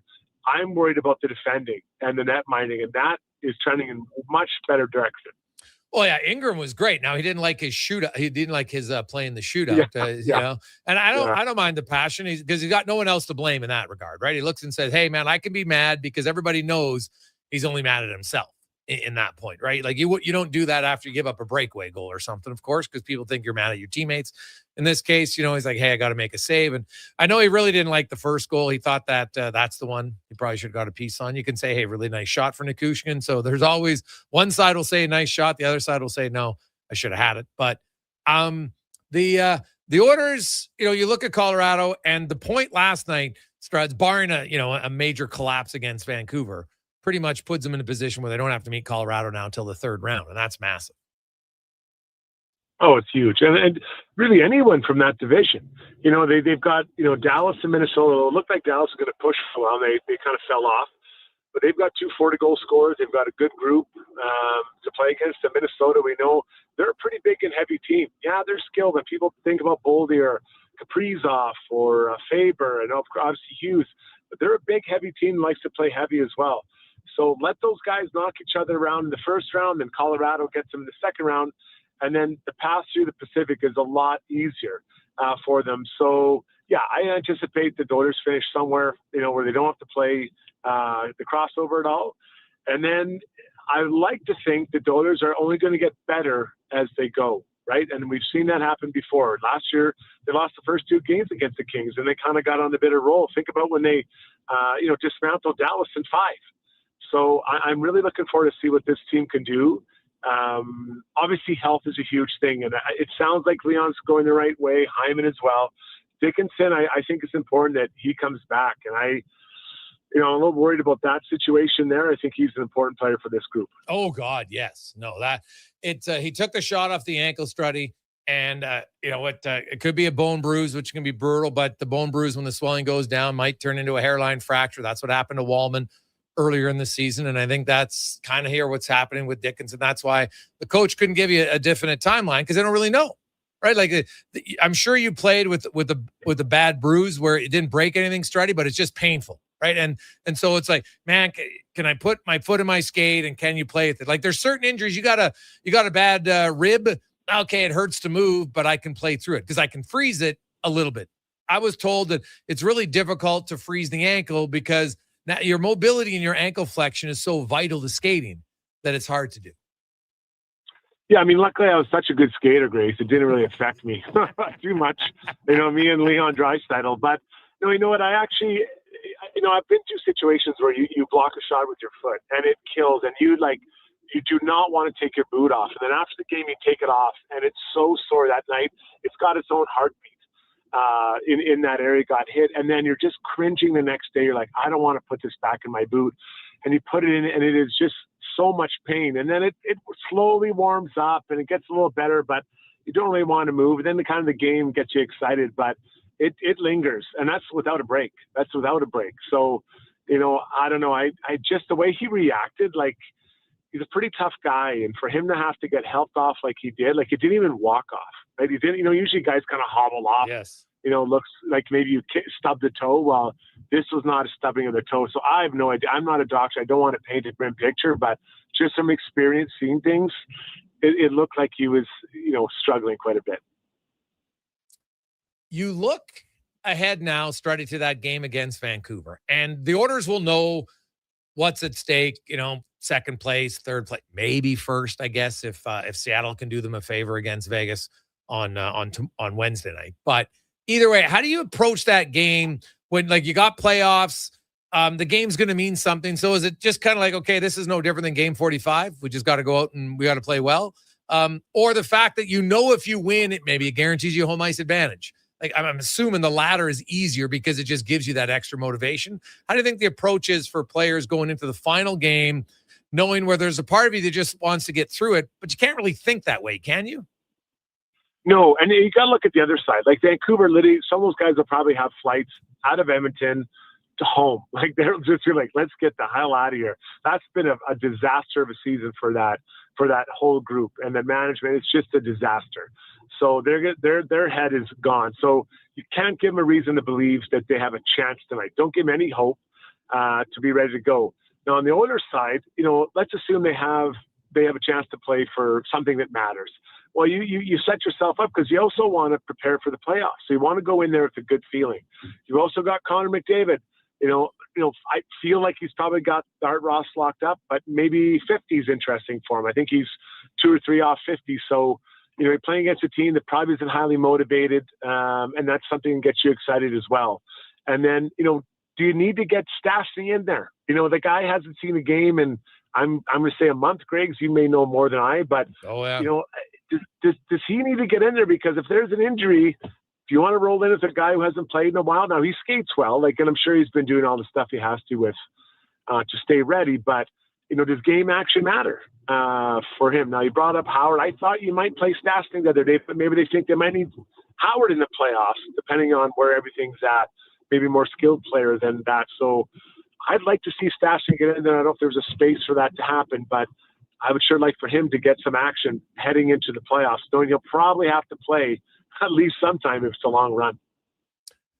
Yes, that's a very valid point that, you could get him in. And yeah, to me, the easiest guy or the obvious guy to get a night off would be Ekholm. Just age, everything else, that'd be the guy. Fair point. Yeah, and that'd be fair. I mean, if you don't want to dress 7, that's fair too. And, you just explain to him, hey, man, this is where we're at. And I think he'd get it. That'd be a little, because you think about it, that'd be actually quite a long break depending on the Oilers start, right? Is it Saturday or Sunday or whatever day they'd start? That'd be a pretty long break for him to kind of just rest up. And I think it makes sense. Again, I hope they don't have to use Stastny, but if history's showing us anything, you probably need more than 6 D-men in what they hope will be a 2, 3, or 4 round run. Yeah, no, it's totally valid. You look at some of the other matchups, Pittsburgh, Philly. What do you like about that matchup? I thought they were both going to be out and going for the lottery. I thought that's what they were competing for. So I sure nailed that one, especially Pittsburgh. What a job they've done there. Kyle Dubas, adding players, getting rid of players, and then as you're doing that, adding, draft pieces and younger players in there. I think he's done an unreal job with that group. And then you got Philly on the other side, and the Vladar signing is maybe one of the best of the whole summer when you look at what he's done for that group. I think he's their VIP. He's their MVP of the year. So I think that's a huge one there. I'm going to pick with my heart here. I'm going to go with Pittsburgh in this one. A little bit older group, that kind of probably knows how to win a little bit more than that. But it sounds like Pittsburgh's been winning a lot in the playoffs in recent years. But I'd probably go Pittsburgh in that one. Montreal and Tampa Bay. Yeah, man, Buffalo, I think they did themselves a good deal getting above those guys because that's going to be a tough series. Tampa Bay, we know how good they've been for a long time. And then Montreal's a young team on the uprise. So I'd like this one. I still think it's going to be Tampa. I'm really interested to see how the smaller stars of the Canadians handle, maybe 1 or 2 or 3 rounds. Can they still find that space? Can Hudson, Caulfield, and to a different level, but still Suzuki, how do they handle the playoff games? And as it wears on and goes on, do they get worn down as kind of smaller gentlemen? Well, that is to me the one, that challenge combined with the experience of Tampa Bay. And the other factor, Struddy, and Woodley talked about this yesterday. I hadn't looked into it as much and he's the goalie guy, so I trust him, that they give up a lot in Montreal. Like Dobush has been really good for them, which is great. But in the playoffs, if you give up too much, it's hard. And as good as Dobush is, I still give Vasilevsky the advantage. So I think if Montreal is going to beat him, they're going to have to play better defensively. And I'm not sold yet that they're there as a team, right? It's somebody brought up that they feel Montreal is kind of like the Oilers were, in 2017 to 21. Good team coming around, but still hadn't figured out how to play defense. No, what I like about their management group, and I know this wasn't your question you asked, they're being patient. They didn't go out and go for it and add it, with impatience to try to build something. They've been patient, and the time will come to go out and make some big deals. We've seen Brendan Gallagher. He was sitting out, quite a few games this year. They're going to start maybe swing a little bit more for the fences and that, although they added some pretty good D-men. Then I know Noah Dobson, I haven't seen that. I think he's out for a little bit, isn't he? That makes a difference too on the back end for Montreal. Yeah. So I would say Tampa in that one as well. But that's a series I want to watch closely and see how those smaller stars react and interact in the playoffs against a really good team like Tampa. Yeah, well, Tampa definitely big. And you know that Tampa, they're going to try to test your mettle to see if you'll punch back. I think Montreal did in their last meeting, which was great. And now they're going to have to do it for a 7-game series. Like, it's what's different about the playoff, Struddy, and you were involved in it, is in the regular season, you know what, you come in, your coaching staff talks about what you want to do. He might talk like maybe one thing hey, watch for this play from so-and-so, right? But in the playoffs, you can now come in with, we know they like to do this, this, and this, right? They can give you, like, I don't know, anywhere from probably 3 to 10 different things to focus on, because it's hard to suddenly change everything about your system and your approach once the playoffs begin. Oh, it's true. And you'd go into so much detail. Like, it was incredible. I mean, I remember one playoff series, we all were assigned a player, and we had to make a presentation on that player. So I'd be watching video of whoever it was, like Adam Foote, I think maybe I had, and I went through it and talked about what he did and how he liked to play. And so we all really got to know all these players really, really intimately. We lost 4-0, but my presentation wasn't good enough, obviously. But no, you know, you have to put that time in, and it is different than what happens mid-series. Maybe there's a change. Maybe there's a change of lines or a change of defending, whatever, right? However they do it. So there's lots of details, and it makes it really, really fun to be a part of, to watch that go. Lastly, Struddy, when you look at the Vegas Golden Knights, how different do you look at them now that Carter Hart's giving them decent goaltending? That's a big change. Now, I've been very, very vocal about their D and their fact of missing Pietrangelo. And, you know, they haven't had the goaltending they wanted so far. So maybe if he can get it going, I think that makes a pretty big difference for them. And it gives your D-men more confidence to make, you know, plays and not feel like you have to try to stop everything in there. But I don't know, man. This isn't Vegas of a few years ago. To me, I'm not fearful of them. I know they've got Marner and they've got Eichel and these guys, but I'm just not as fearful. I think they were a better team a few years ago. So, you know, you're the Oilers. Let's just say it's Ducks, Vegas. I think that's a pretty good path through to the Western Conference Final. Well, if you're the Oilers, like, the Ducks would be the number one team you want to face right now.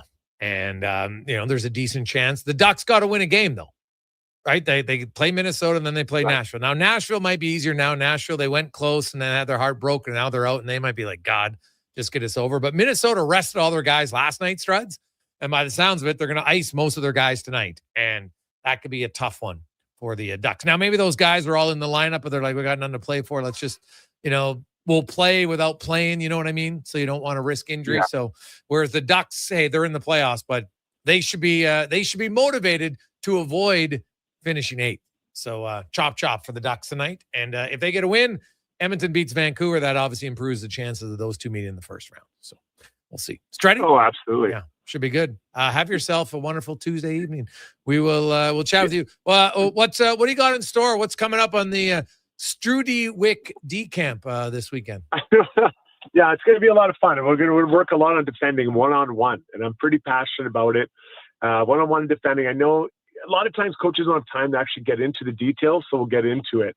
You know, in a couple of days, I always notice a big improvement from it, and it'd be a lot of fun. But speaking of that, you know what, Greg, I heard your conversation about Bouchard and what you're talking about with the guys on Saturday night. And one thing you didn't touch on, and I believe I looked 2 weeks ago, Evan Bouchard has the most primary assists. And for me, a D-man, you want to defend, you want to be all that stuff, but making a first pass makes a difference. Now, I understand some of these passes might be not always the first pass, but they can't all be on the power play. They can't all be in the neutral zone. So I found that to be something that's really important to me. I value in kids I play or coach, or I work with them at my camps. But I believe Evan's number one. And I think that's something that is worth mentioning and looking at when you're evaluating, the top team, because that's an important part of the job. Yeah, he's got, well, technically Hughes is now number one because their last game, but I don't think Hughes is in the running.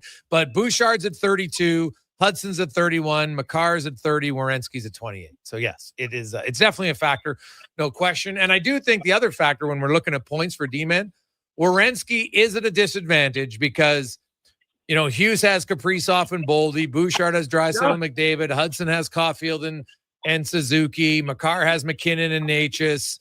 Werenski has no one with more points than him, right? He's got Marchenko, who's third. Like Columbus isn't in the playoffs because they couldn't get anybody to score, right, amongst their forwards. And so that's, you know, that is something because I think you just made a good point. I look at some defensemen's assists.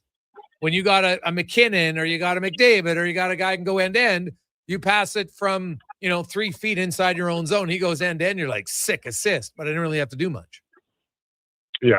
No, it's true. Yeah. It is true.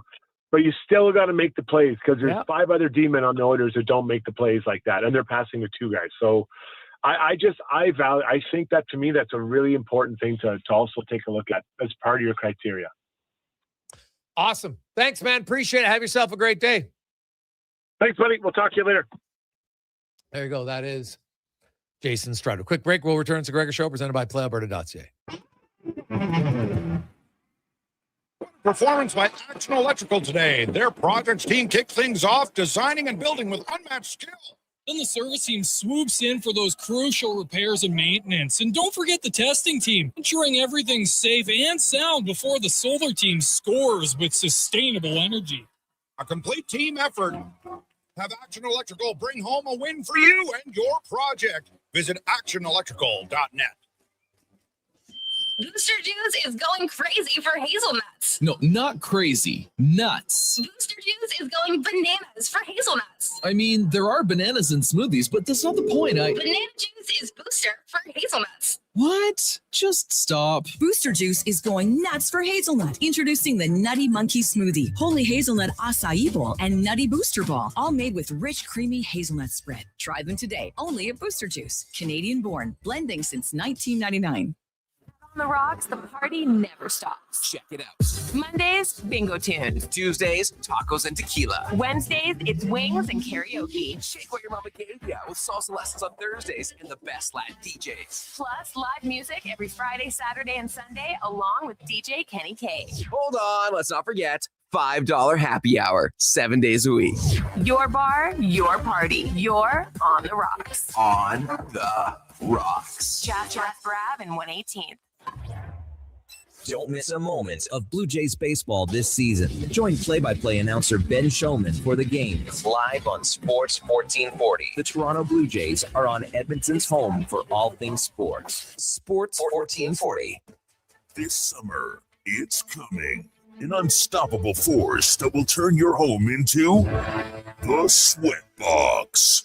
Don't live in a summer blockbuster. Pro Solutions is your one-call-solves-it-all expert for AC repairs, tune-ups, and new installations. With fast appointments and flexible financing, we'll make sure your home story has a comfortable ending. AC season is coming soon, so book today. Lock in pre-season pricing today. Visit ProSolutionsInc.ca to schedule your service today. Hey, Dan, want to hit the bike trails this weekend? I wish. My bike's completely messed up, though. Looks like someone needs to go to St. Albert's Source for Sports. This spring, hit the trails and pass with confidence behind the handles of a new Specialized bike. Because you're guaranteed to keep on riding at St. Albert's Source for Sports. Ready now? Sort of. Got the new bike. Nice. But I didn't think to buy a helmet. St. Albert's Source for Sports, your bike headquarters for over 35 years. Bashaw Concrete Products. From concrete and septic tanks to blocks, precast water pads, Jersey barriers and aggregates. Farmers, contractors, homeowners. Plan your next project at BashawConcrete.com. Family owned. Over 60 years pouring. Bashaw Concrete Products. Once again, start here. BashawConcrete.com.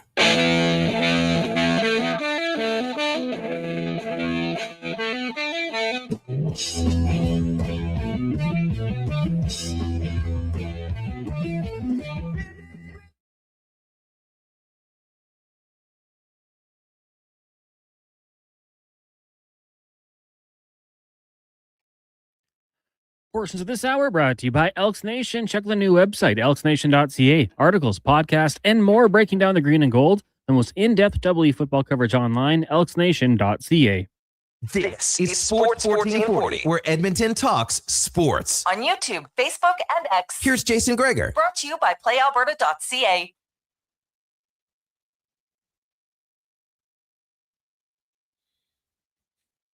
And this just coming down from Mike Russo. The Ducks, they will get a very light Minnesota lineup.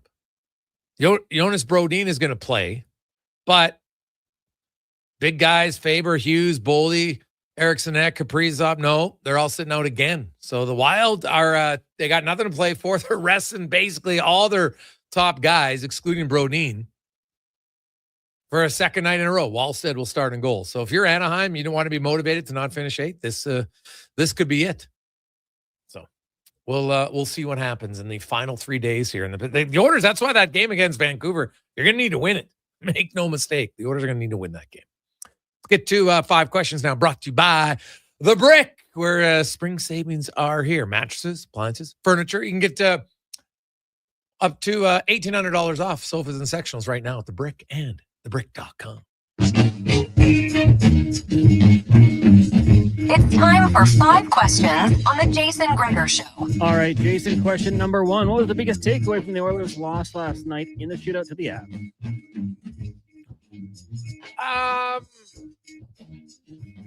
Well, biggest takeaway is, you know what? They're getting good goaltending at the right time of the year. Yeah, I'm with you. They kept it close against a really good team. And, you know, at the end of the day, they were one shot away from winning or losing. So I would say that encouraging for them, despite not picking up the 2 points. Question number 2 for you. Vancouver's mayor, Ken Sim, says he's bringing forward a motion in council that aims to bring a Major League Baseball team franchise to the city. Do you think Major League Baseball could work in Vancouver? So they're going to build a stadium? I suppose so. Yeah. Well, so that'd be the number one thing. Yeah. Hey, build it and they'll come. I don't have any doubt. It's a huge market, right? You could have people. Now you're going to have a dome stadium or at least retractable. Well, hopefully a retractable roof. But like, how much is that costing them? So you're going to have a stadium first. So until you have a stadium, this is CFL expansion talk. Until you get a stadium or you have shovels in the ground, there's no reason to do it. Now I get it. That would you build a stadium if you weren't getting the league? Of course not.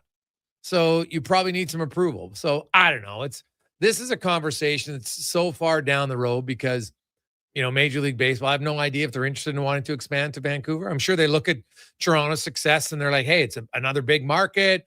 Here we go. You know, you got the Canucks, but, you know, for half the year, you're not playing against them. You got the CFL. That's fine. Lots of cities have multiple teams going at once. So, but to me, I don't put much stock in it until you actually have a serious conversation to say, yeah, you build it, we'll grant you an expansion team.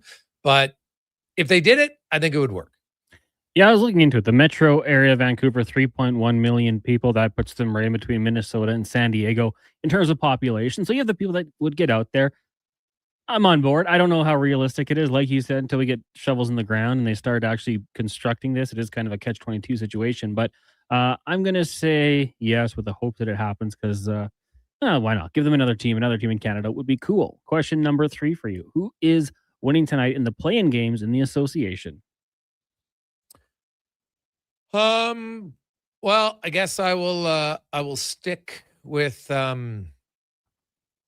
Phoenix, and I'm going to go with Charlotte.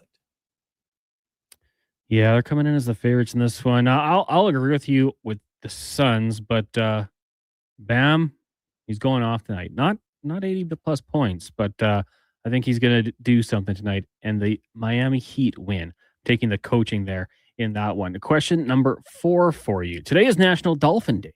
In honor of that, give me your top 3 Miami Dolphins of all time. Well, Dan Marino. No, that's not even a discussion, I don't think. I would go. Well, I'm just going to go with Duper and Clayton and Marino. Good group. The triangle. Probably should have somebody from the perfect. Can I go Don Shula? Sure. Yeah. Okay. I'll put it Shula.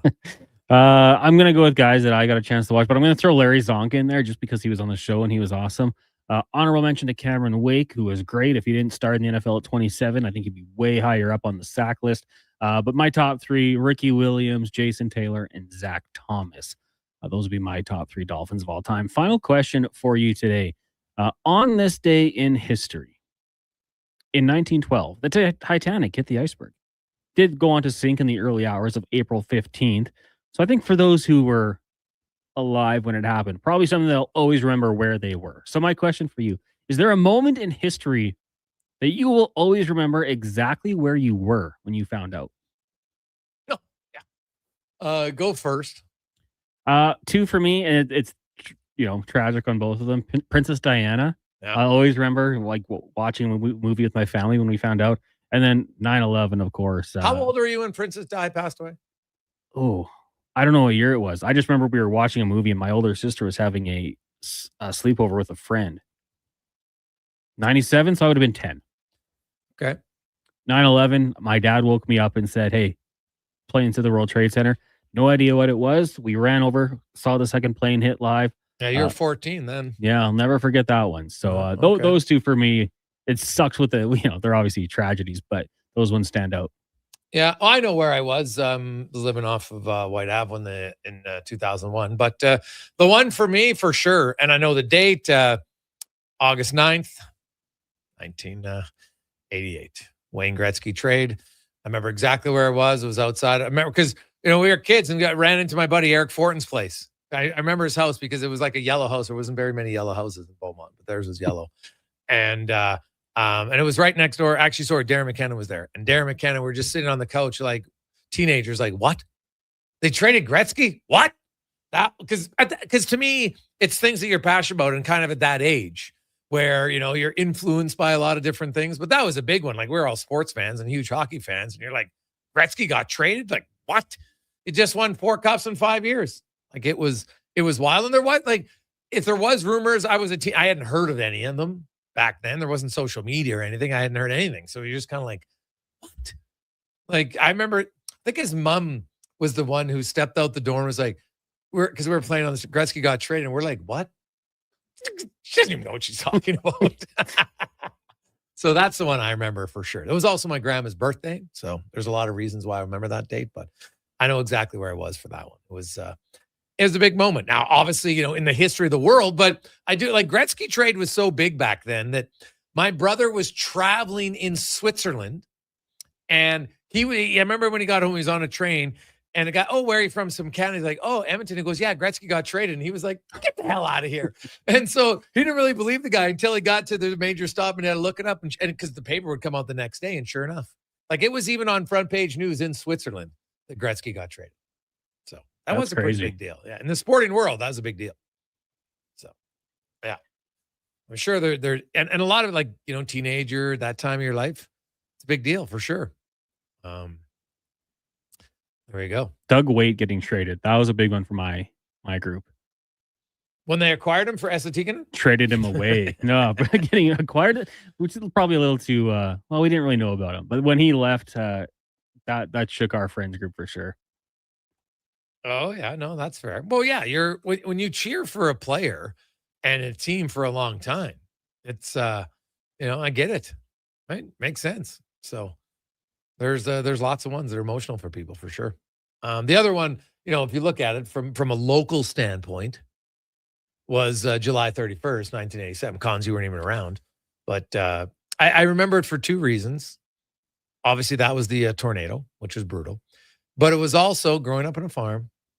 I was, and I'd been driving, for almost a year, but I still was only 14, kind of late 14. And I drove in the vehicle. Now, you know what? Hey, there's police. I'm not recommending this, but hey, I'd driven on the farm all the time. And it was like, my mom needed something. So I just drove 2 News for up to myself to pick it up and was coming back. And that's when it was like, I had the radio on in the truck and all of a sudden it's like, hard to watch. And you're just like, what? So yes, I remember that day very vividly. So very unfortunate for, of course, some people lost their lives and lots of people lost property. It was a brutal day. Let's get to the con man in a sports 1440 update brought to you by Northgate Chevrolet Buick GMC. You know what? You want a memorable car? Well, you can get one at Northgate GM. No splashy deals, just a good old-fashioned, here's a vehicle, here's the price. It's a good deal. NorthgateGM.com. The Sports 1440 update. Connor Unger has been reassigned from Orlando to the Bakersfield Condors. This marks Unger's second stint with the Condors after appearing in 12 games earlier on this season. At the NHL level, lots of games tonight. Flyers and Canadians, Devils in Boston. Islanders host the Hurricanes, Caps and Jackets. Wild up against the Ducks. The Jets head to Utah. Flames host the Avs. Penguins in St. Louis, and the Canucks hosting the Kings in the association. Playing games, Hornets and Heat at 5:30. Then at 8, you got the Blazers taking on the Suns in Phoenix. Major League Baseball, Blue Jays kicking off a series out in Milwaukee. First pitch set for 5:40. We'll join that game in progress after the Jason Gregor Show. Couple games on right now. Orioles up on the Diamondbacks 1-0. Pirates at home trail the Nationals 1-0. Giants, Reds, Tigers, Royals, Cubs, Phillies all scoreless. In the AJ Game 7 tonight between the Storm and Wolverines out in Whitecourt. Puck drop at 7. And in the PWHL, Vancouver hosting Seattle just after 8. On the pitch, the Canadian women defeating South Korea 3-1 earlier today, despite being down a player, as Jade Rose received a red card in the 27th minute. Coming up in hour 4 of the Jason Gregor Show, we'll be joined by Mark Spector of Rogers Sportsnet, Derek Bendies from NHL.com, and we'll hear the latest edition of Cam Tate's 2-Minute Warning. I'm Connor Halley. This has been a Sports 1440 update. Sports 1440 in West Edmonton Mall and Wetaskiwin. CKJR is a Stingray radio station. Download the free radio player app and listen wherever you go. Wondering what you can afford? Let Go Auto do the math with our free car loan calculator. No pressure. Yeah, welcome back, Jason Gregor, Connor Halley. Just quick answers on your budget and payments. Bad credit? No credit? We got you. Well, good. What's up with everybody? To 780-777-7777. That's check to 780-all-7. Find out what you qualify for and start shopping with confidence. Facebook, X, and Go Instagram. Auto. Drive what you love with payments that make sense. Alberta. Craving your favorite mouth-watering pizza? Mike. Papa John's has large specialty pizzas North for KGM. only $19.99 for a limited time. Get a flavorful all the meats, the works, ultimate pepperoni, Hawaiian, barbecue chicken, and more on original thin or New York style crust. Use the code LSPEC at papajohns.ca or on the Papa John's app. Get yours today. Better ingredients, better pizza. Papa John's. Legacy Heating and Cooling is the #1 heating and cooling company for people who want heating and cooling, because you'll save a bundle by bundling. Then you can use hot, cold, Coming thermostat, do what you're told. Turn up the heat, turn up the cold, to the vents start pushing out tornadoes. Bundle my furnace with some AC. Gonna get a deal from Legacy. Oh yeah. Save a bundle when you bundle your new furnace and AC from Legacy today. Plus no payments and no interest for 1 year. That's how you build your legacy. Legacy Heating and Cooling. From the first pitch to the final out. Catch Toronto Blue Jays baseball games live right here. Don't miss a moment of Blue Jays baseball this season. Sports 1440 is proud to be the home of Blue Jays baseball. At Fountain Tire, the savings come in threes. Up to 25% off select tires, a mail-in rebate of up to $100 off a set of 4 select tires, and $50 off $150 service. We're basically the BLT of savings. Until April 25th. Restrictions apply. Book today. Spring into savings at The Brick. Refresh your home with huge discounts. Save up to $1,800 on sofas and sectionals. And buy more, save more. Up to 25% off bedroom and dining furniture. Dreaming of better sleep? Upgrade your mattress game and save up to 40% off select mattresses and score free delivery when you use your Flexity card. Plus, save 15% when you buy 2 or more select major kitchen appliances. Some exclusions apply. See in store for details. The Brick, proudly Canadian since 1971. Portions of this hour brought to you by Cantork. We offer sale, rental, repair, and calibration of hydraulic, pneumatic, and battery-powered torque wrenches, stud tensioners, and flange maintenance equipment. Order today at cantork.com. The Jason Gregor Show, the best of Edmonton sports talk and beyond. This is Sports 1440. Presented by PlayAlberta.ca, Alberta's only regulated online gambling website.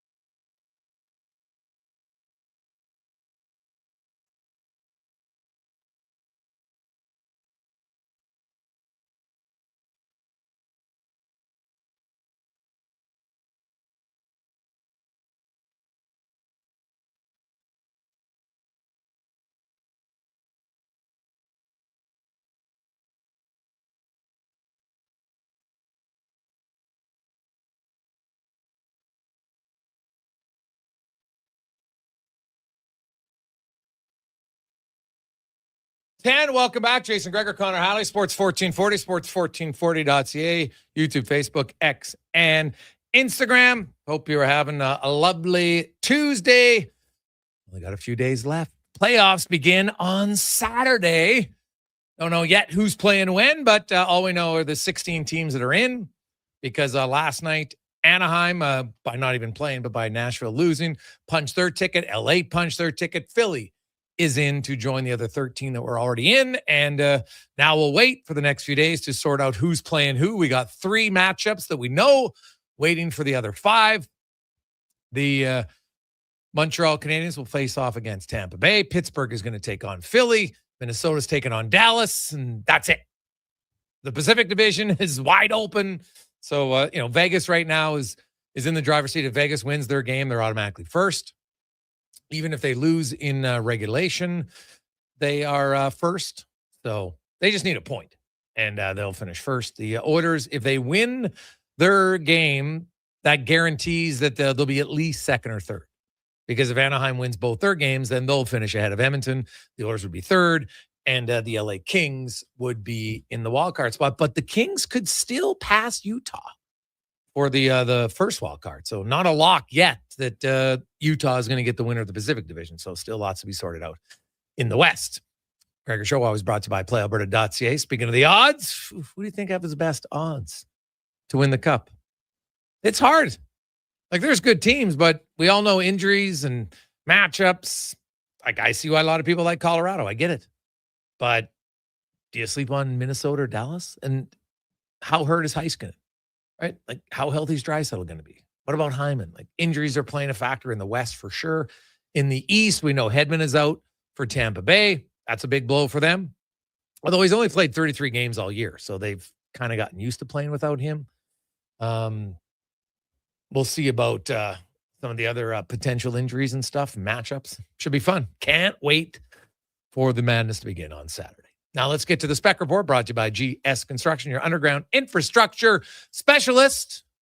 And they are hiring. If you're looking to work for a great company that will give you an opportunity to advance yourself with a great career, go to gsconstruction.ca and look up careers. As Mark Spector from Rogers Sportsnet joins us. Spec, how you doing?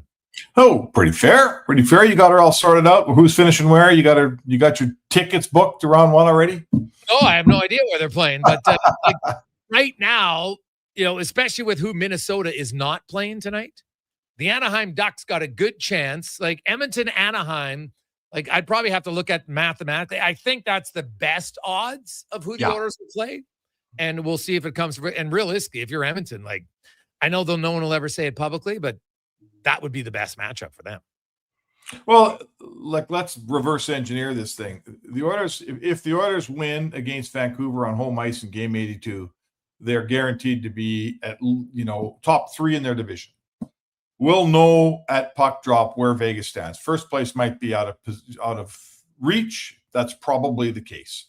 So if you're let's say you have a choice, you could play Vegas in the first round or Anaheim in the first round. I'm sure that almost every one of our listeners would say take Anaheim for sure. And then when it comes to being second or third and starting it on the road or at home, I think that if you took a vote inside the Oilers dressing room, they would rather start in the road in that series. So right now, the only thing that can happen that is a disaster that no one wants, that would be the worst thing ever, would be to finish 4th in the division and have to go through the Central.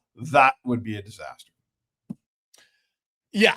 And it's still possible, but, they'd have to lose to LA, lose to Vancouver, and LA would have to win both of their games, and Anaheim would have to they'd have to win one of their 2 games. So, it's not crazy to think that Anaheim could win one of their 2 games and that LA could beat Vancouver and Calgary. So Edmonton, that game's going to mean something, Spec, for sure. We don't know exactly how much, but it's going to mean something for sure. Come Thursday night. That's okay. Like, I don't mind. It's good. I think it's good to have a game that means something. Last night, pretty good game for the Oilers. It got really good goaltending, as did Colorado. So you created some chances. Neither team could really bury it until the shootout, funny enough. But I kind of liked Ingram. Like, he was pissed at himself. No one else. And he didn't hide it after the game. Yeah, I think every goalie, I remember a shootout that Stu Skinner basically said the same thing.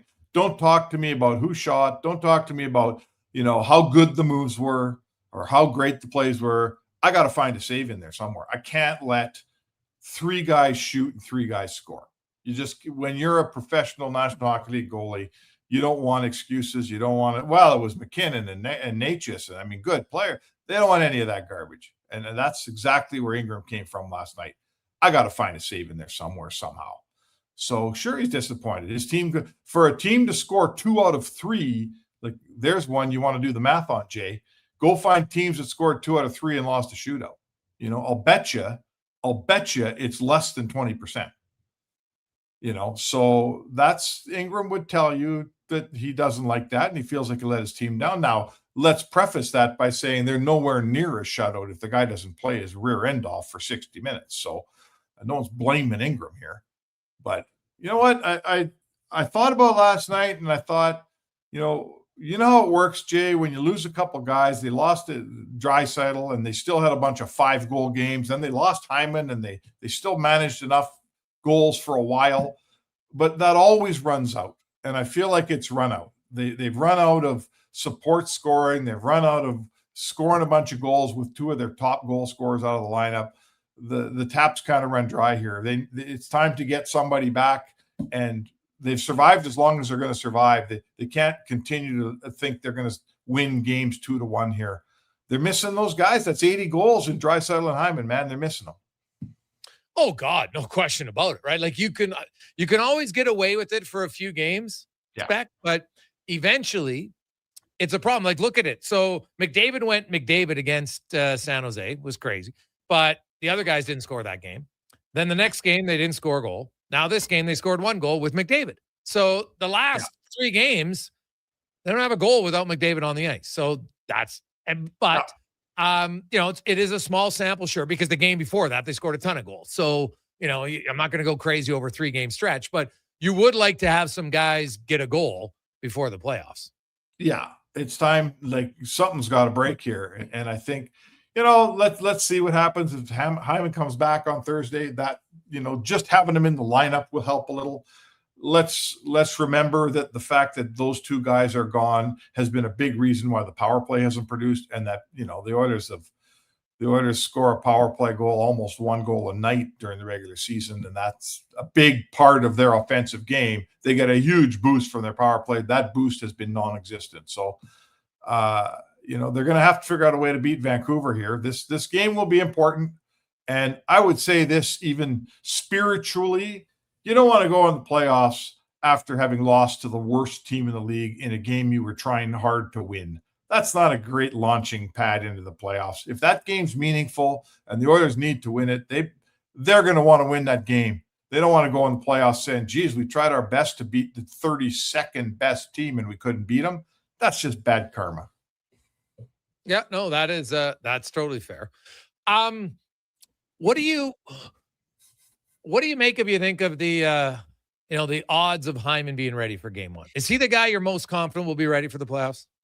Yeah, he is, but it's all based on things being said by the head coach. And this isn't me calling Chris Knobloch a liar. I'm not saying that. But we all know that every NHL coach is filled with disinformation on injuries at this time of year. So I preface any opinion I have. I don't have a source in the medical room that's given me stuff. You probably have a better one than I do, but it sounds very much like Hyman will be ready to play Thursday. But if he doesn't play Thursday, I'm going to start to get a little nervous. What do you think?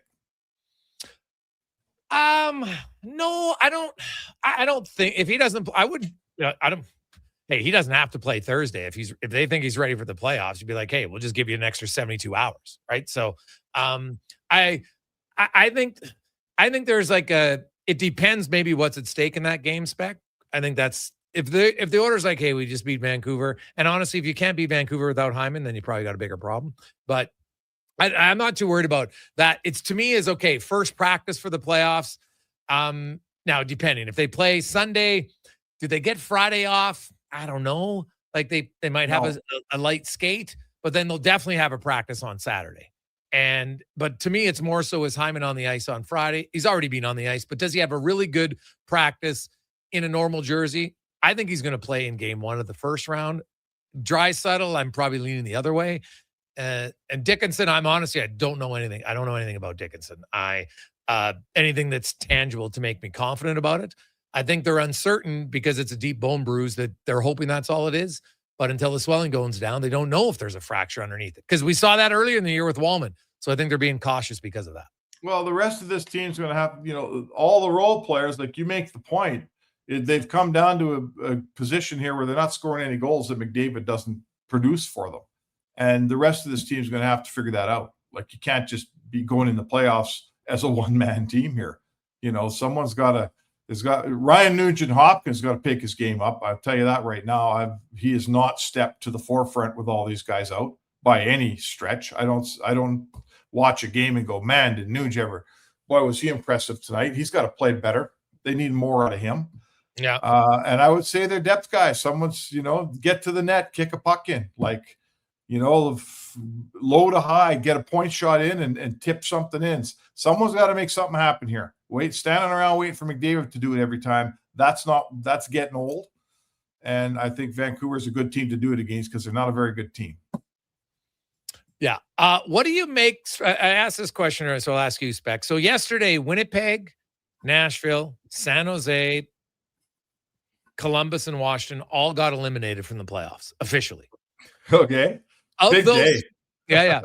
Of those 5, who do you think should be most disappointed in their season? Winnipeg. Winnipeg, yeah. Yeah. What did you say? Winnipeg, Columbus. Give me the teams again. Winnipeg, Columbus, Washington, San Jose, and Nashville. Yeah, Nashville never had making the playoffs. San Jose's coming hard. I like what they're doing. They're fine. Washington was a pretty good team last year. Carberry won the Jack Adams, as I recall. Mm-hmm. They were not supposed to miss the playoffs, right? So I would say to you, Columbus is Columbus. Until they actually accomplished something in Columbus after 30 years or however long it's been, I'm never going to predict that Columbus is going to be good. They got to get good. They've been average or below average since they joined the league 100 years or whatever, 30 years ago, 28 years ago. And here we are again, close but no cigar. They fold down the stretch. I had enough of Columbus. I'll never predict them to be good until they are good. Washington and Winnipeg, those two teams were supposed to be playoff teams. I don't know what Winnipeg was doing at the bottom of the standings all year long. They're better than that. They got one of the best goalies in the world. They got good players. And I'd say to you this on Washington, man, we talk about retools, okay? Do we rebuild like Anaheim and San Jose? Do we retool like Washington, like the New York Rangers, like the Pittsburgh Penguins? 3 years ago, the smartest retool in the history of hockey was the New York Rangers. Remember that? Oh, man, look how fast they got good. Where are they now? They're the worst team in the East. Last year, Washington, oh, what a retool. Man, they got Protas. They got a couple other young guys. They're going to be good again. Guess what? They're not in the playoffs. So now it's Pittsburgh's turn. They're a good team. They've had a good year. They're having a way to go, Pittsburgh, and way to go, Dubas. But you can't just do it for 1 year in a row. A retool has to be you got to be up there for a while. So let's see where Pittsburgh goes. But I think Washington and the Rangers have showed us that it's easy to retool and be good 1 year in a row, but it's hard to be 2, 3, or 4 years in a row. Well, the Oilers did it. Remember, they missed for a decade, then they made it in 2017, then they missed the next 2 years. So it's and they won a round of the playoffs in 2000. And that wasn't a retool. That was a full-on hit the bottom of the standings rebuild. Yeah. And they went up, and then they still fell back down. They did. Absolutely. And actually didn't win another playoff round basically for 5 years from 2017 to 2022. So it is I get why a lot of people talk and say, oh, they got to rebuild. It's a lot hard. You've got to be committed. You got to have an ownership that's committed for a lot of pain and losing. And even though you think you're getting closer, look at Detroit. It's 10 years now.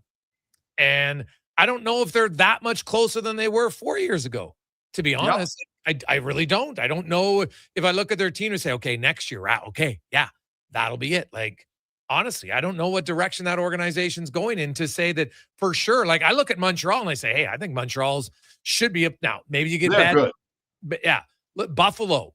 Look at their Darlene and Tage Thompson. They're better players, aren't old. So, but Detroit, who's the good young player? Like I love Mo Sider and Edmonton, but DeBrincat's not that young. Kane isn't young. Larkin isn't young anymore. Like I'm not sure he's getting any better. He can probably maintain it, but DeBrincat's has been a 40-goal scorer. Great. So maybe he can maintain it, but how do they get better? So it's hard. Like in a 32-team league, it is damn hard, and it's only going to get harder when they expand again in a few years.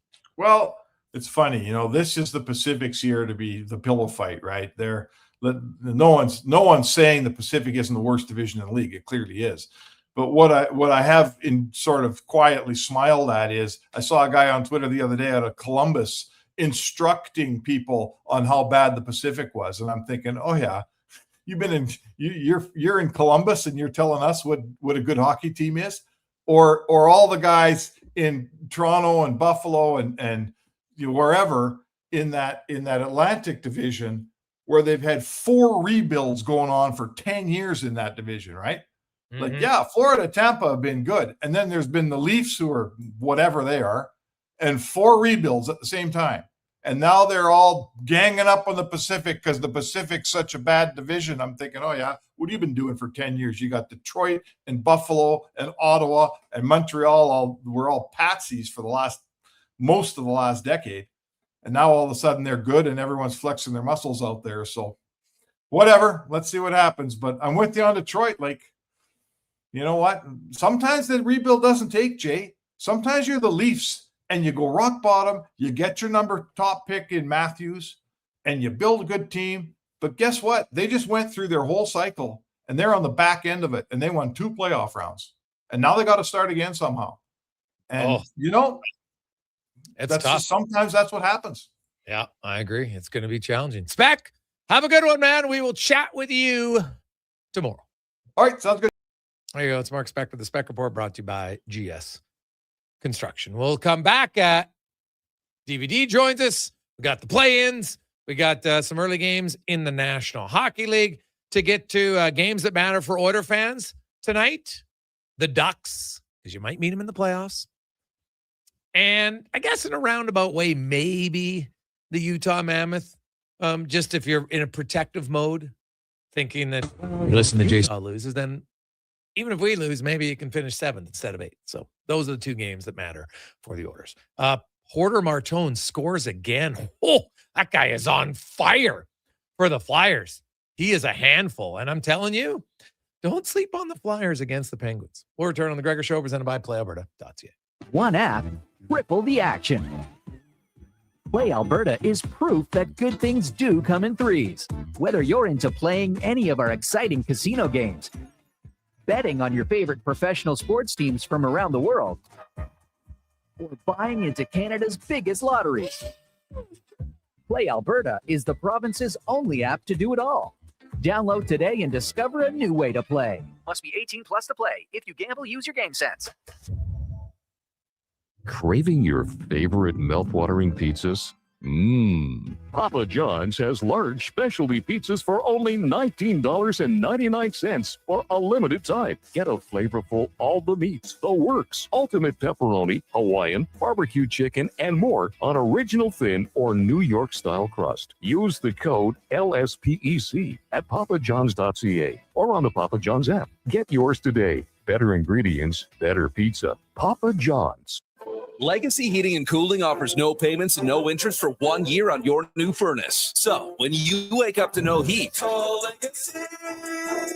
Call Legacy. If you need it immediately with no overtime rates.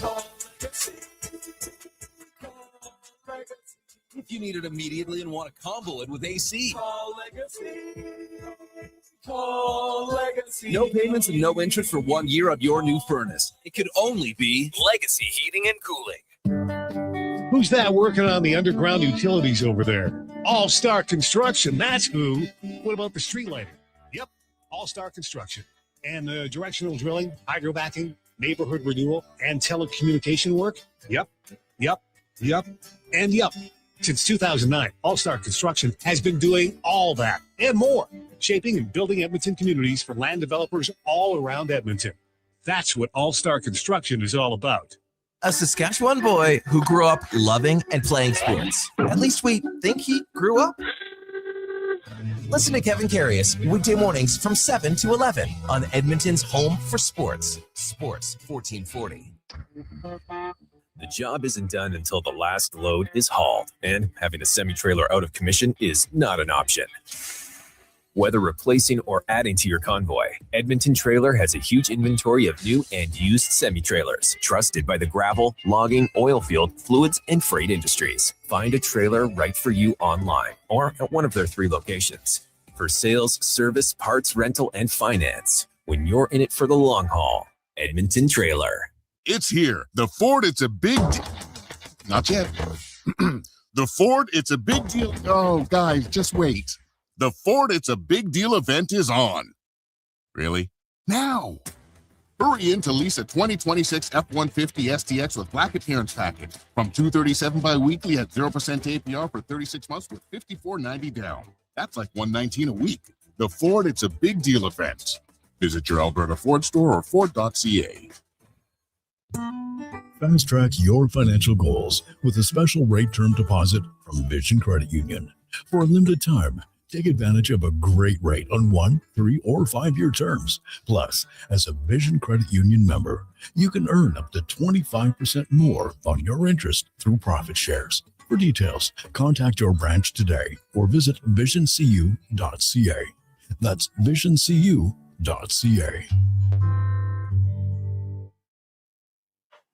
Gearing up for the playoffs at Selly Sports Bar and Lounge. The best place to catch every second of the action. Not a bad seat in the house, tons of big screens, and a menu with something for all you hungry hockey fans. Plus, game night food and drink features and Oilers watch parties. So, catch the final regular season battles, then every playoff face-off at Selly Sports Bar and Lounge at all 3 Century Casino locations, Edmonton, St. Albert, and Century Mont. Every day is game day at Century Sports Bar and Lounge.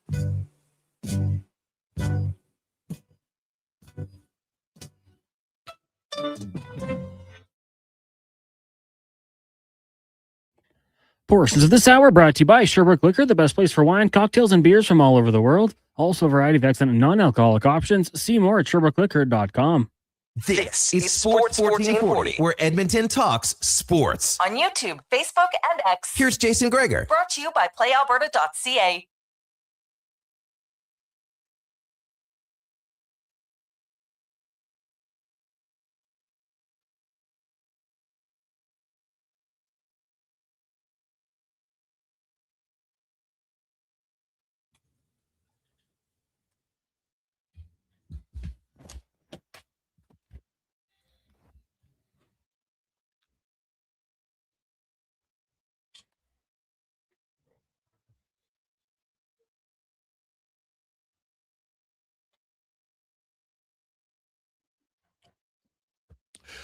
.534 early score that has some playoff scene. And this one, selfishly, I'd like to see. Boston leading the Devils 2-0 and the Bruins win. That means they will take on the Buffalo Sabres. And that means Ottawa would face Carolina. Ooh. And the Flyers are up 2-0. Ooh. Oliver Bonk with his first goal of the season for the Philadelphia Flyers. I got some young guys coming in, man. I'm telling you, don't sleep on the Flyers. Hey, do not sleep on them. They're going to play. I think I'm going to take them over Pittsburgh. I'm going to say it right now. I know we're going to do predictions later in the week, but I think I'm going to say it right now. I like the Flyers in that series. They're red hot. So I like the Penguins too. Don't get me wrong, but some of that, man, that got a good young team in Philly. They're rolling. Now let's talk a little bit more hockey. We get to the oil report brought to you by Go Auto. And not only do they provide you with great vehicles, also they give back to the community as they've donated over $27 million back into the communities where they work. That is goauto.ca, as Derek Van Dies from NHL.com joins us. DVD, how you doing? Good, Jason. How you doing today? I'm good, man. Day off for the Edmonton Oilers, and then they'll get to practice, and then they got the Vancouver Canucks to wrap up the season. Entertaining game last night, I thought, for the Oilers. Like a 1-1 game that could have easily been a 3-3 game. Just some really good goaltending. Some good goaltending, some goalposts. I think the Oilers were saved a couple times in the goalposts. Yeah, I think it was good in a sense that the Oilers want to buckle down defensively. They're back to that defense first attitude, defense first approach. Obviously, they got almost 100 goals out of the lineup in Hyman and Draisaitl missing. So, yeah, I thought defensively they played well. And I think, if anything, it really showcased that, yeah, if Connor Ingram can stay healthy, he could be a pretty good goalie in the playoffs for the Edmonton Oilers. And I think if that's the option they're going with, and basically that's kind of the only option they have right now, he looked good. He looked good. He looked solid. Like I said, what I really like about Ingram is the way he reads the game. Like, he just seems to know where the puck is going before it gets there. He reads the cross-seam passes really well. He reads the game just really well, and he's always in the right position. You have to beat him with a really good shot. And I think we saw that. And I know he was upset at himself for getting scored on the 3 shootouts. But you look at those shots in the shootout, and you're like, wow, they're impressive. Like that was a pretty impressive shootout by the Colorado Avalanche. So I think defensively they have things worked out. Once those 2 big guys get back in the lineup, their power play will be better again. It'll become that big weapon that it's been, and the Oilers will be able to grind out those games that they want in the playoffs. They want to win 3-2. They want to win 2-1. They want to be able to shut things down when they have the lead in the third period. And I think they're going in that right direction right now. Well, yeah, you look at it outside of that Utah game. Here are the last 10 games. The Oilers defensively have been pretty solid. They're not giving up much. Now, outside of McDavid's, they're not scoring much. So they definitely need Draisaitl back. They need Hyman back. The other guys have created some chances here for sure. Now, I know it's only 3 games because the prior game they scored 5 goals. So, but in the last 3 games, their offense outside of McDavid when he's on the ice has been a goose egg. So you'd like to see them pick up. And offensively, I never really get that worried about the Oilers scoring. I think they have enough offense, especially when they're healthy. When they're not, then you know what? You might have to win a few 2-1 games in the playoffs. But Ducks, Vegas, and LA are obviously the only options they have to play. Well, I guess there's a chance they could play Colorado, but I think it's pretty slim. But let's go Vegas, Anaheim, LA. I think like Anaheim for a few selfish reasons. A, it's new. It's not the Kings. But B, I just think that they're a team that gives up a lot, and they're young and inexperienced. I think that would be an easier first-round matchup. But I've had a lot of texters saying, yeah, but there's the Gudas factor. What do you make of that? Do you think that would be any concern? It might be because, he's not afraid to run a guy. And I think that's the thing. He might have toned it down a little bit after that 5-game suspension. So, I think it's kind of kicked in and say, hey, I can't be doing what I used to do and run around the way I used to run around. I kind of did a deep dive on the Ducks here when they were in Calgary. I went down and talked to them a lot. I just think they are a young and experienced team, and they remind me a lot of the 2017 Oilers when they kind of got back in the playoffs. Young team, a lot of talent, and they can be dangerous. And then their goalie is pretty good as well. Like, they have the decent goalie, but this is a team that falls behind all the time. They're always chasing games. They're always, down a goal. And I think that's one of the things that they needed to solve, and I don't think they have. And when you're chasing in the playoffs, it can be really taxing. It can be really tough. So I think that would be a good matchup for the Oilers. I think they probably prefer the Ducks to Vegas. And I don't think anyone wants to see Los Angeles in the first round again. I know I don't. Like, that's 4 times is enough. Let's move on to another opponent.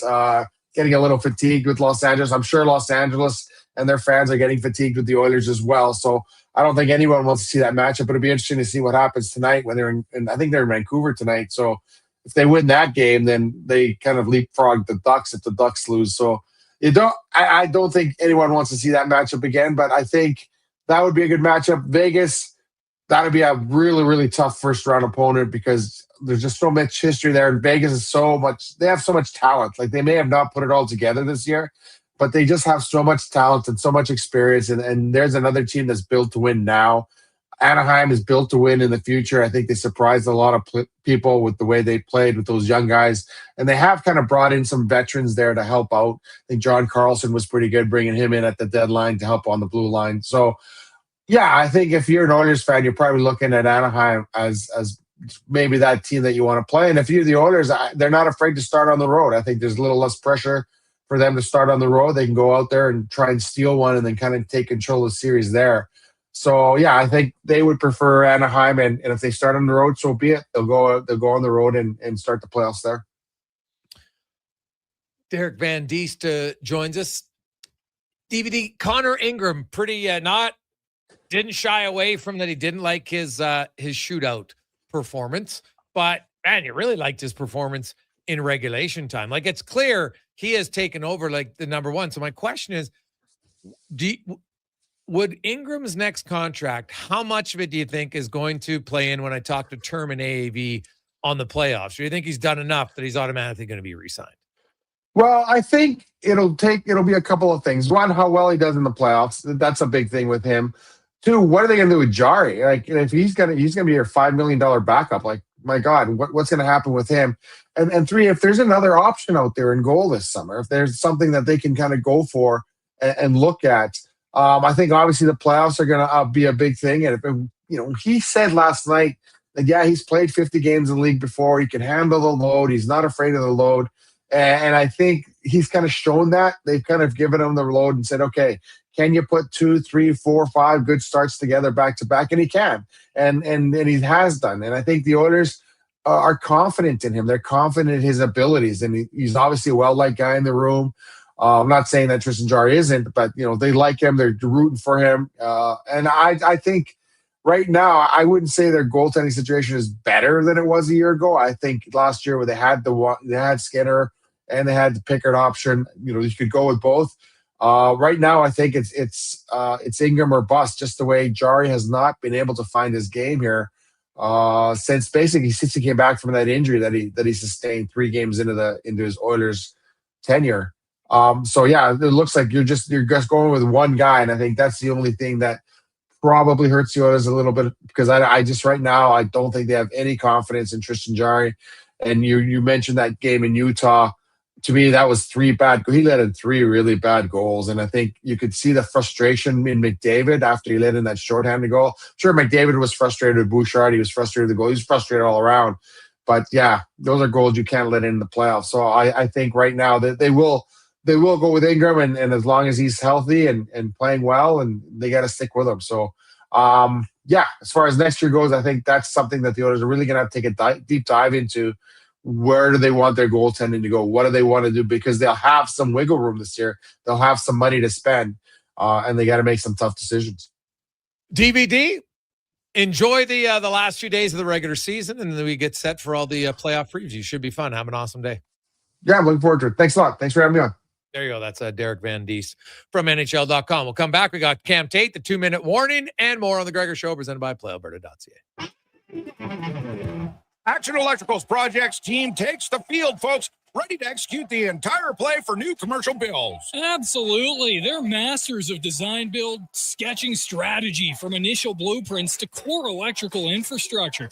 The team never misses on complex projects. Known for handling big league constructions and major renovations, ensuring flawless execution, hire the Action Electrical team to bring home a win for your project. Visit actionelectrical.net. Don't let equipment failure stop you cold. At AWS Welding in Nisku, our factory-trained service techs are on hand for all welding equipment repairs. We're a fully warranted center for Miller, Lincoln, and ESAB. And we service all makes and models. Proper, regular service. The red numbers on the digital clock above a door in the Edmonton Oilers dressing room. Don't wait for a breakdown. 1440. Book your service appointment today at 780-979-0470. AWS Welding. We make it happen. Nothing beats getting a deal at McDonald's. Why? Because you get a deal now. And deal later. Redeem an offer from the latest mailer or on the McDonald's app and dig into instant savings. Plus, you earn points towards free McDonald's. Now that's what I call a double whammy of deals. Why does that keep happening? Deals sent right to your door. Check your mailbox for the latest McDonald's mailer loaded with delicious value. For a limited time at participating restaurants in Western Canada. Bring into savings at the Brick. Refresh your home with huge discount. Save up to $1,800 on sofas and sectionals, and buy more, save more. Up to 25% off bedroom and dining furniture. Dreaming of better sleep? Upgrade your mattress game. Save up to 40% off select mattresses and score free delivery when you use your Flexity card. Plus, save 50% when you buy 2 or more select major kitchen appliances. Some exclusions apply. See in store for details. The Brick, proudly Canadian since 1971.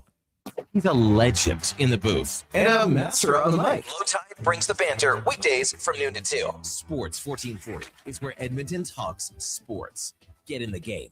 Text 833-401-1440. Everything is going to be okay. If your debt has you feeling like you're in a free fall, you have options. I'm Dan McDicken, a licensed insolvency trustee with Faber. Becoming debt-free is possible, and a personal bankruptcy or consumer proposal will get you there. Schedule your free Faber Focus session at faber.ca today. You'll learn how a consumer proposal allows you to eliminate your debt by paying a percentage of the amount owed without interest. At Faber, we'll tackle your debt. At Fountain Tire, the savings come in threes. Up to 25% off select tires, a mail-in rebate of up to $100 off a set of 4 select tires, and $50 off a $150 service. We're basically the BLT of savings. Until April 25th. Restrictions apply. Book today. A relaxing day at the lake without a Toyota Tundra can be noisy. But when you get a Tundra at your local Toyota dealer, you can take advantage of up to 11,000 pounds of towing capacity to find a quieter spot. That's better. Lease a 2026 Tundra 4x4 Double Cab SR5 from $149 weekly for 60 months at 5.29% APR with $8,799 down. Visit shoptoyota.ca or your Prairie Toyota dealer today. Think a quality golf cart is out of your budget? Think again. At the Golf Cart People, we have a fantastic selection of fully inspected, pre-owned carts starting at just $4,500. Choose from gas, electric, or lithium-ion power to fit your lifestyle. And the best part, every used cart comes with a 1-year warranty for total peace of mind. Why wait? Get the cart you've always wanted today. Visit the Golf Cart People. Find out more at golfcartpeople.com. Portions of this hour brought to you by Crystal Glass, your clear choice for residential windows. Locally manufactured and installed, Crystal Glass provides a beautiful product and incredible customer services for all of your residential needs. Call 310 Glass or visit crystalglass.ca for a quote. The Jason Gregor Show, the best of Edmonton sports talk and beyond. This is Sports 1440. Presented by PlayAlberta.ca, Alberta's only regulated online gambling website.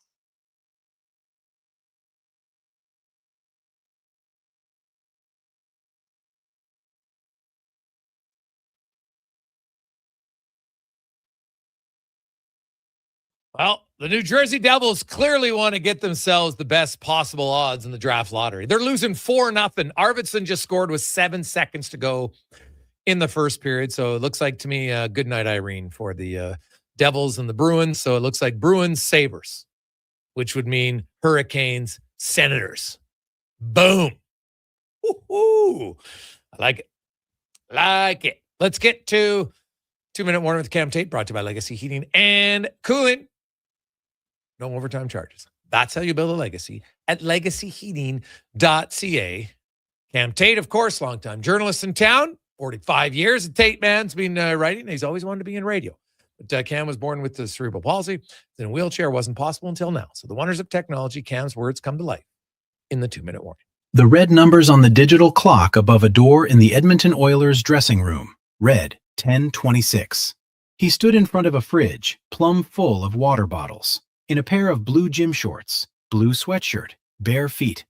For the majority, he looked content, but you could tell something was on his mind, a heavy burden perhaps. Maybe he felt he was responsible for the Oilers' 2-1 shootout loss Monday night.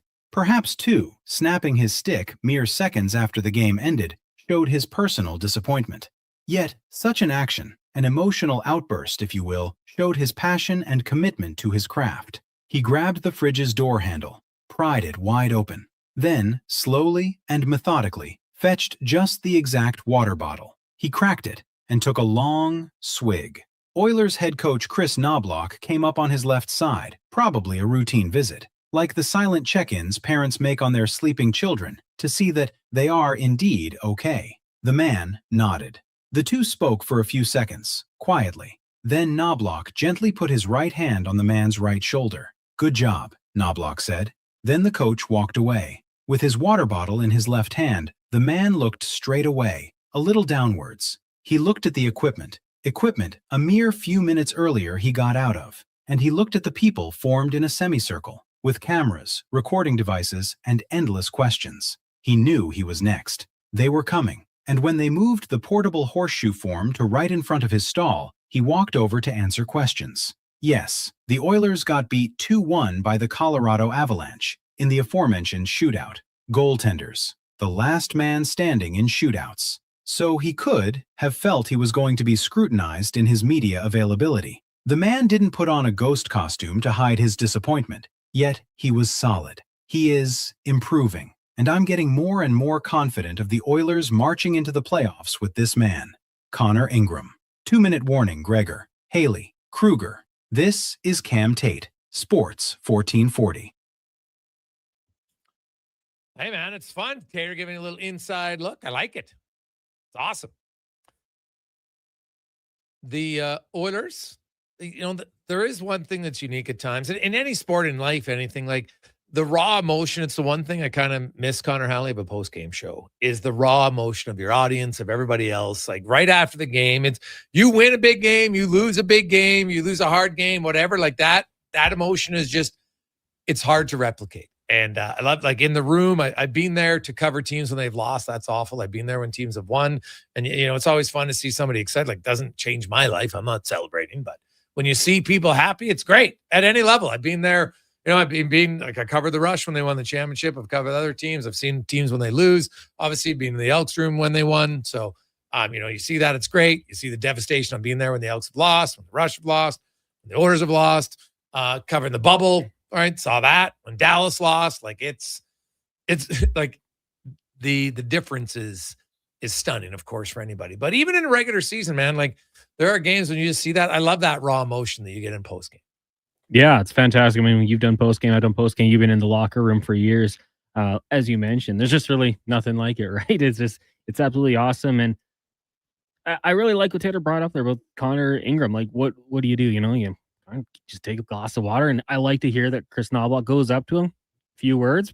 I mean, what do you say? We're in that game because of you. And let's say your positioning, keeping those pucks to posts and crossbars.